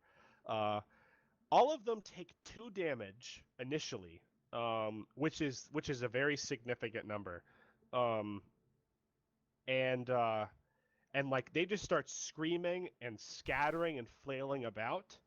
The 2 people on the outside who did not take this brunt of this damage are just staring in horror as they're backing up as this has happened. There's like some screams of alarm from like the nearby buildings, and I think Divil is like freaked out. She didn't see necessarily what happened, but she saw you fire, and she heard like some sort of explosion down there.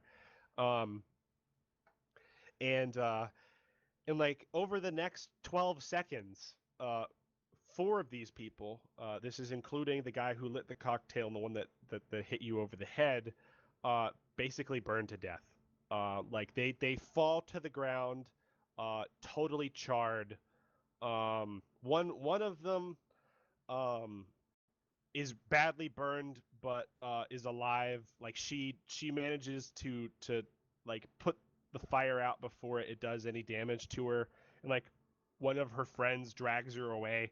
And the people, like the 3 remaining of these thugs, one of them burned fairly substantially. Like they look up and they're freaking out, and they just run the fuck away.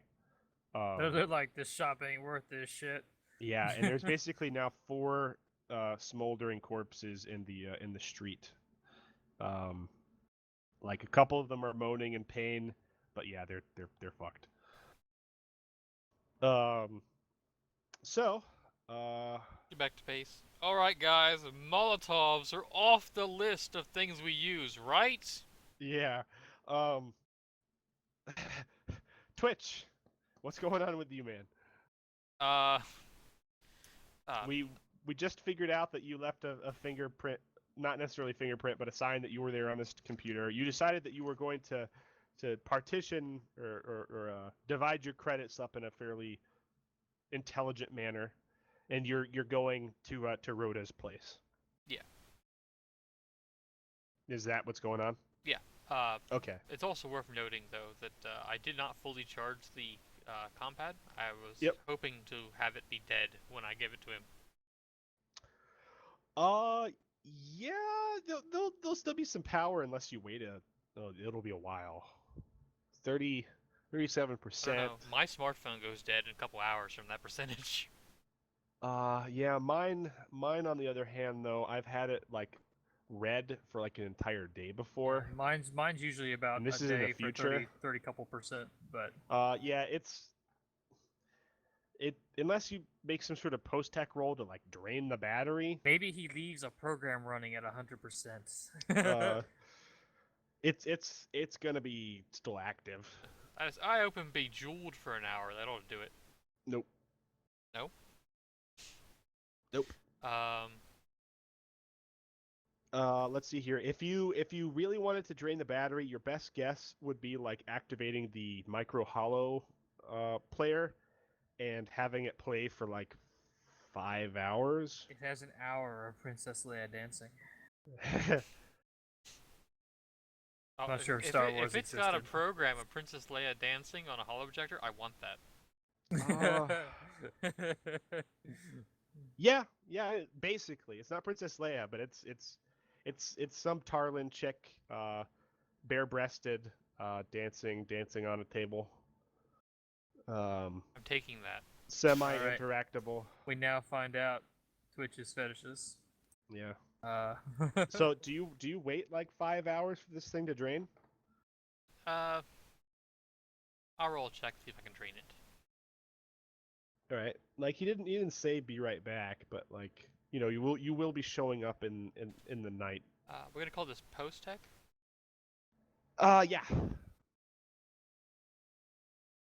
Damn. I think it's dead. How do you do that? Let's see here. I think you know what you do. I think you call Max over and you're like, "Hey Max, can you put your little mandibles on this for just a second and like you hold the battery out?" And you're like, "Don't worry, it'll be fine." I was gonna have him It'll assist on the taste roll, good. but then I rolled a 13, so there's no It'll, point. it'll be like it'll taste good, and he's like, okay, and like he clamps his mandibles onto one end of the battery, and like it discharges, and he lights up, and he's like, "Ooh," but he basically sucks it up, he's it's like like hyper. crack for robots. He's hyper for like 15 minutes, but you've drained the battery. Does he get the program and the process, and now he can project the little dancing girl? Oh God. Just randomly, like as you're with the rest of the group, little dancing girl comes up. I think maybe as you're getting ready to leave, you turn to like collect Max and you see him standing on your desk facing away from you, and like his little blue eye is projecting a holographic dancer, and he's just kind of watching it, and he's kind of swaying back and forth on his 3.5 legs. Dancing robot. That's what I'm TM. talking about right there. Yeah, so you go and you grab him, you're like, Max, knock that off, and you grab him and you shove him in your pocket or something, you take off. Yeah. Yeah, so Rhoda's place is kind of a dump. It's not terribly far away. It takes you like 10 minutes It's to worth walk noting. there. I put the battery and the hard drive back where they came from. That's I would say. Yeah. But So Rhoda's place is like 10 minutes away. It's at the bottom floor of like this multi-floored warehouse. It's kind of in a basement really, and like you know that this is where he stores a lot of his illicitly gained items before he kind of loses them somewhere. There's a couple thugs, on the street. One of them's actually standing outside of the door. One of them's just like on the street, kind of patrolling, fairly far away. But like you've seen them before. They're obviously with Rhoda. One of them's a Carthan. One of them's actually a like a fairly beefy Riolan. He's the one standing next to the door. bit of an oddity, that one. Yeah, he is. Like you know that like a Riolan that's in this line of work has to be pretty ornery. His name is Snicks. So like yeah, you get up to Snicks at the door, and he gives you kind of like the Riolan version of an inclined head, like sup. Up Snicks. It like over his little translator torque, which is kind of blinged out a little bit. It's like, you here to see the boss? You told me his name. I've forgotten it now. I need to write it down. Rhoda. Yeah, there we go. Yeah, Rhoda in. He gives you like another nod, and he reaches down and he opens this door. He's like, the door is in kind of a recessed, like you have to climb down this little staircase. He's standing above, like on this staircase, and he's like at the perfect height to where if you're walking down the staircase, he's gonna be like at like chest height, and he can just kind of reach down and open the door. It's kind of funny. He opens the door and he's like, "Go on in." Thanks, Snicks. And yeah, so you enter. You hear some music coming from somewhere. It's not like party music or anything. It's just like kind of a low music. You run into a couple other people that you've seen. You're not really terribly familiar with. And then you find Rhoda out on his showroom floor, as he calls it. Like it's where he stores all of his shit. He turns to you and says, "Ah, Twitch, how's the business?" He comes up to you. He's this short human. He's fat. He's very Italian. He's got like a black mustache. So this is like, are we like in a warehouse, or is it like a Yeah, you're club? basically you're in a warehouse. The front part of the warehouse has like a caged wall. And like that part has like some offices and stuff and like a waiting room. And then like the back part of the warehouse is just filled with junk, like sofas and like stasis beds and hollow tables and shit that's just been stolen from places that he's waiting to offload. Um, so he comes back from the showroom floor, uh, and he waves to you, and he's like the typical like slimy Danny DeVito kind of looking guy, and he greets you. He puts his arm on your shoulder. He has to really reach up to do it though. He's only like freaking 4'8". Back from that job, Rhoda. Gotta talk to you about it, though. Good. I knew you could be counted on doing it. Like I didn't hear any sirens. he slaps you on the bicep. Of I course take not, it Rhoda. We everything can't went have that. well. It went all right. I gotta talk to you about that, though. It's some bad business Yeah, there, man. yeah. Step into my office, he says with a smirk, and like he opens up the office, like an entirely nude, like Carthan girl walks out like with the most enormous breasts you've ever seen, like double E's, and like she kind of blushes a little bit and he slaps her on the ass and she runs off. She's like holding a skirt up and she's like obviously trying to get dressed. What so tell me what went on. Been busy Like, as ever, Rhoda. I see. he laughs as he sits back behind his desk. Like this is like a filthy ratty kind of office, but he's absolutely proud of it. He points to some like torn chair right in front of his desk, motions you to sit down. And he's like, Maxie, how's it going, my buddy? And he reaches across the desk to like shake one of Max's limbs if Max extends one. Sure. Max will shake his hand. Yeah, he's like, I always liked that little fella. So tell me the shit, man. So I got a couple items from there. He didn't have a lot, but there's a data slab, a compad, and not a substantial one, but there's a bit of a credit chip. But man, there's some. You put all this stuff on his desk, I assume. Like you take it Yeah. out of like a tote bag or something. Yeah. Man, I don't know who this guy was, but he was dead, man. He was in the bathroom there. You didn't kill him, did you? No, it looked like he's been there for months. Jesus. He's like, he starts rubbing his temple. He's like, what the hell? They told me he'd gone to like to freaking Johnny or something, like some island place. Jesus. This guy, it was a Carthan, right? Or is it someone else? Carthan. There's a Carthan dead in the bathroom. He thinks to himself. He's like, I honestly don't know. I can't remember. I don't know, man. I don't know if it was this guy or maybe he knew someone. He presses a button on his table, and he's like, Durek, get in here, man. And you know this to be like his chief enforcer, Durek, with a U. Durek is a really kind of muscular human. He walks in. He's like, "Yeah, boss, what's up?" He gives you kind of an inclination of the head. Well, you see, our friend here, Twitch, went to check that apartment out over on A7, and he says that dude's dead. You said you found a Carthan with like he'd been dead for months. What the fuck? Dead in the bathroom. Durek. In the bathroom of all. Jesus, Durek. Like where's your intel coming from? And Durek's this big black guy. He rubs his chin. He's like, I think the guy was a Carthan boss. I mean, I just heard it from one of the street rats. Well, do you want me to get rid of the body? Like he looks. It's like, no, you idiot. God,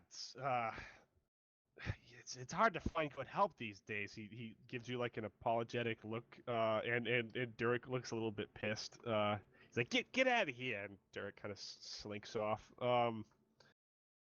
Well, I have no idea what the fuck that was. Like, you know, you're not like squeamish about that sort of stuff, are you? Like you No, it wasn't the problem. I didn't go anywhere near the body. I don't know what caused the death. I don't want to know what caused the death. There was a mess in there. good. That you'll live a long life in this line of work. Less than know you better. So, anyways, Red, about my payment. Yeah. I'll get Hasty to look over this stuff. But we'll slip you a cool. He picks up the compad. He like looks at it, then he just tosses it over his shoulder. It bangs off of a wall, hits another wall, and then like miraculously lands in a plastic crate containing like 6 dozen other compads of various sorts. Um, he gives the most attention to the data slab. He like looks it open. He picks it up, looks at. He pops it open. He's like, oh yeah, it works. We'll have to get somebody to pop the password. Unless can you do that sort of thing? I could probably give a shot at it if you want. Might cost you a little bit extra though. Yeah, that's what we're talking about, kid. That'll get you places. He slides it across the table towards you, like, and then he takes the credit chip and like pops it into his own compad, like presumably to read it. You have time right now to enter in that password if you just want to do that like really quickly and impress him. Like he won't know. I like, make it look like I'm running a program, but I put the password in instead. Yeah. Like do you do this really quickly, like, or do you just like you could literally just type it in and he probably wouldn't see it and he'd probably be amazed. I think I'd make him suspicious at a couple minutes. Okay. Yeah. So like you hook your compad up to it or something. But at least you're making it look really easy.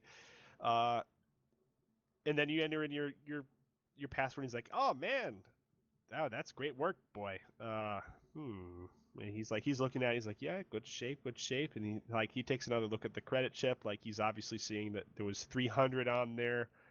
How much does a data pad go for? Let's see. I think it's like 4, maybe? Or Yeah. I'm had it open a minute looking it ago. up. I'm right Personal there. accessories 300. 44, 300. So like Compad's you 100, basically but he you didn't seem to basically care about brought him that. like 700 worth of stuff. He's like, you'll get a cool 150. How's that sound, Twitchy, my boy? That seems fine for the job. What about the hack? Yeah, that I like you. You said you didn't leave a mess behind or anything, did you? No, I didn't touch the body. Okay. All right. Well, I could use a smart guy like you. We'll throw in another 30. Very well, So Rhoda. he pays you 180. And he's like, yeah, come back when you got some free time. I'll see if we can find some more work for you. And he's like, I'll let you you like- get back to your companionship. He's like, call Susanna back in while you're at it. yeah. Like he stands up. He's like, yeah, go and get out of here. And then like as you do that, he sees Max, and he's like, Maxie, and he does a finger gun at Max. Is it reasonable to say that like Max kind of feigns death a little bit for a second, and then like, would he do that? Sure, it's amusing, so yes. Yeah.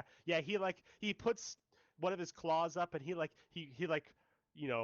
like a little feigned death, like he had actually been shot, and Rhoda just laughs, and he's like, oh, I love that little bot. He kind of shoulders you out, and he's like, Where'd she go? Where are you? Get that ass back in here. And then, like, you see the Carthan chick kind of moseying on back in with a giggle as you exit. Have a nice day, Rhoda. Yeah. So mark down another 180. Jesus, you made out like a friggin' bandit. Akron, where were we? Well, last I knew, I was starting to do a very carefully measured copy of the resources and was still connected to the system, looking to see if there was a way up to Yeah. a other alternate system. Yeah. Adjoining system on the This side would network. Just require. quick side note. Rhoda was Yeah. human, just short. Yeah. Short space Italian. Yep, sorry. There's definitely like another layer of security on here, like the actual,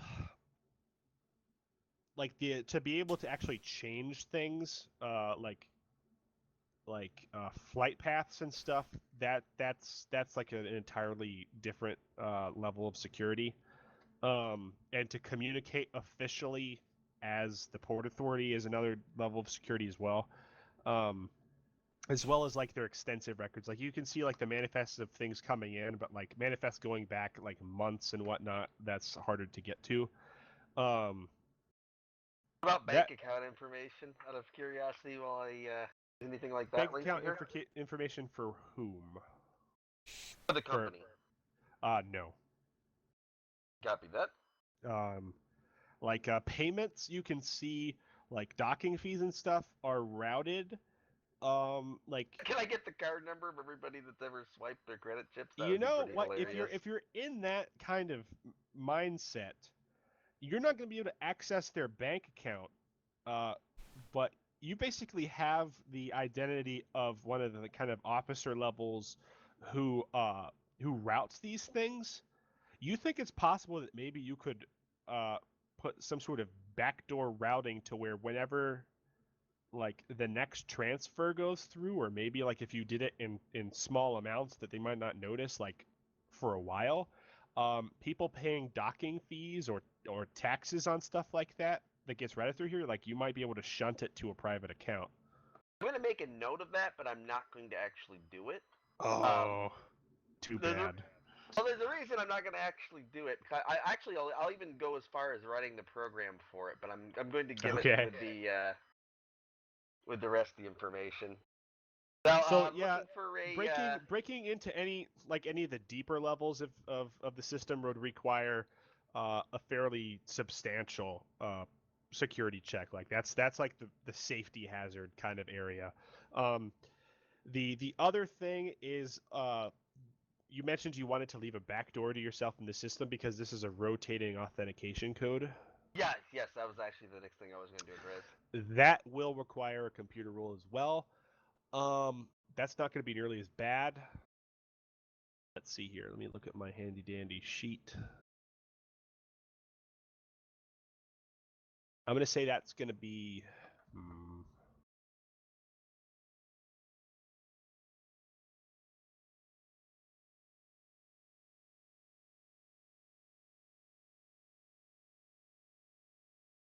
making a backdoor for yourself sounds like an 8 or a 9. I'm personally thinking 9. Oh boy, hasn't been enough time for me to reroll too. That's kind of scary. Let me just. I'm reading descriptions here. I immediately get found out if I fail it, like not by a margin, or. Actually, I'm gonna go with 8. No, it just means like you're not gonna be able to do it. Okay, let me give it a shot here then. Crossing my fingers. Damn. Yeah. Oh man, I got lucky.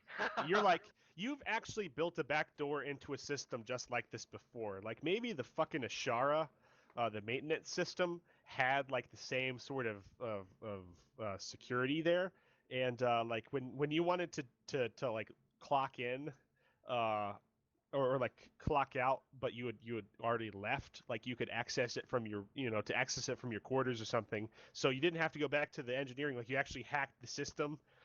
so you could do it remotely. This is the same thing, and you basically used this system before. So How you long do have I you have a to, backdoor. How long do I have left on the downloading of the manifest? Out of curiosity, for rough time idea. Let me see here. I'm gonna ask you to make, I think, 2 rolls. The first one is gonna be roll 1d10.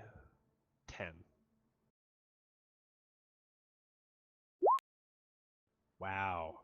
Wow, Is that good or bad? That's good. Like, Oh, Jesus. thank God. Trying to think. Yeah, there's your station actually has not been getting a whole lot of traffic lately. Roll.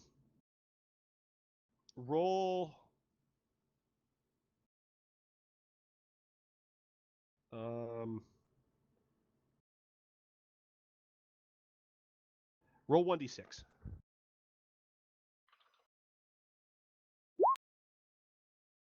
$20. But you will have all of the manifests and outgoing and incoming like registries and stuff for the last month.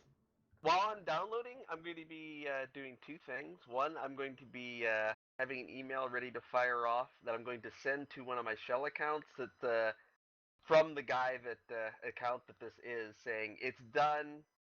I expect the payment in my bank account, and then I'm going to delete it, but I'm not going to delete it in such a way that it could not be found if somebody investigated him. Oh God, I love your character. All right, yeah, you do that. And the other thing I'll be doing is I'm going to be writing a program to do that the siphoning cell thing that you were mentioning, but I'm not going to actually run it. When I'm done copying the information, I'm going to basically put all the login information on a data chip. I'm also going to put that program on a data chip, and then I'm going to be probably, well, I'll wait till it's done downloading, I guess. Okay, yeah. You're in the Nova cafe, and you've got like the occasional person coming in and out. Nova Cred, would you like to try our triple mocha Tarkin special? Yeah, I think like I'll be looking you've for a probably back got exit like out of the a place in case anyone shows up too. Just thought of that. you've got like a VI waitress bugging you, like it realizes that you haven't ordered anything in 22 minutes. Oh, I'll So order again. Absolutely yeah, could so use the like caffeine. yeah, you take something. Yeah, so it goes by without a hitch. You download everything. Awesome. I'm going to copy the. You have your back door. You've got your program written. I don't know what you want to do with it. I have a vague idea. And you're all set. You've got like a series of like kind of just like diagnostic reports almost from Sarah, like as she's kind of evaluating your work at your hacks and stuff. And you can basically see that like at this point she's not even really directly communicating with you. It's just like she's double checking things. Like the occasional thing will have a question mark, particularly when you have some sort of human interaction. Like I think that entire segment when you were talking with Renovar, I think that was his name, Renovar Sturgis, that was like a big like unknown value sort of thing for her. But that's it. Like she understands a lot of what you've done technically. That's awesome. Yeah, I think what I'm going to be doing is I'm going to take the information that I got. I'm going to copy it on. I'll probably keep a backup of it, of course. But I'm going to copy it onto a data chip along with that program, and then I'm going to basically just take my coffee to go, head out over to the I guess nearest place where you can rent a locker, and I guess either it's like a train station or a bus station or something like that. Drop it off, and then I'm going to head back and wait for the guy to drop me another line. So you're putting it in a locker at the bus station, and you're going to give this guy the number when he contacts you. Yep, when he contacts Okay. me, I'm gonna basically transfer him the info so he can pick it up, and it'll have the backdoor information as well as all the stuff that was downloaded on the chip. Okay. Right. So we're coming to a point where, how much longer do you guys want to play? Do you guys want to take like a dinner break? I am totally good to go to continue tonight. I don't want to force you guys to keep playing role playing for like 5-6 hours. I'm just trying to gauge what you guys want to do. Yeah, it won't bother me. I don't have anything better to do.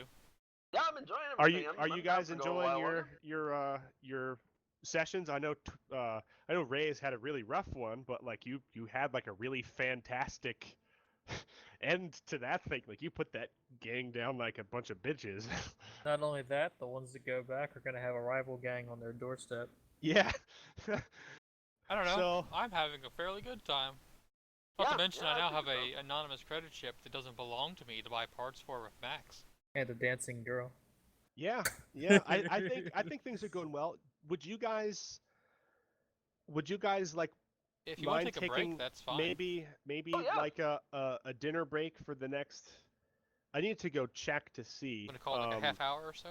Like yeah, like half hour or 45 minutes. I think maybe 30 minutes would probably do it. I don't know, like I don't want to rush anybody, but no, it's fine. I'm just gonna. if we want to break to eat and then filter back in when we're done, I'm good for going another hour or even 2, provided everybody wants to do that. Yeah, I'm completely down. I'll see you guys in a half hour to 45. Everybody's cool with it. Awesome. Yeah. I'll Yep, check back with I'll you guys cut then. the recording here then. Awesome. Cool. See you guys in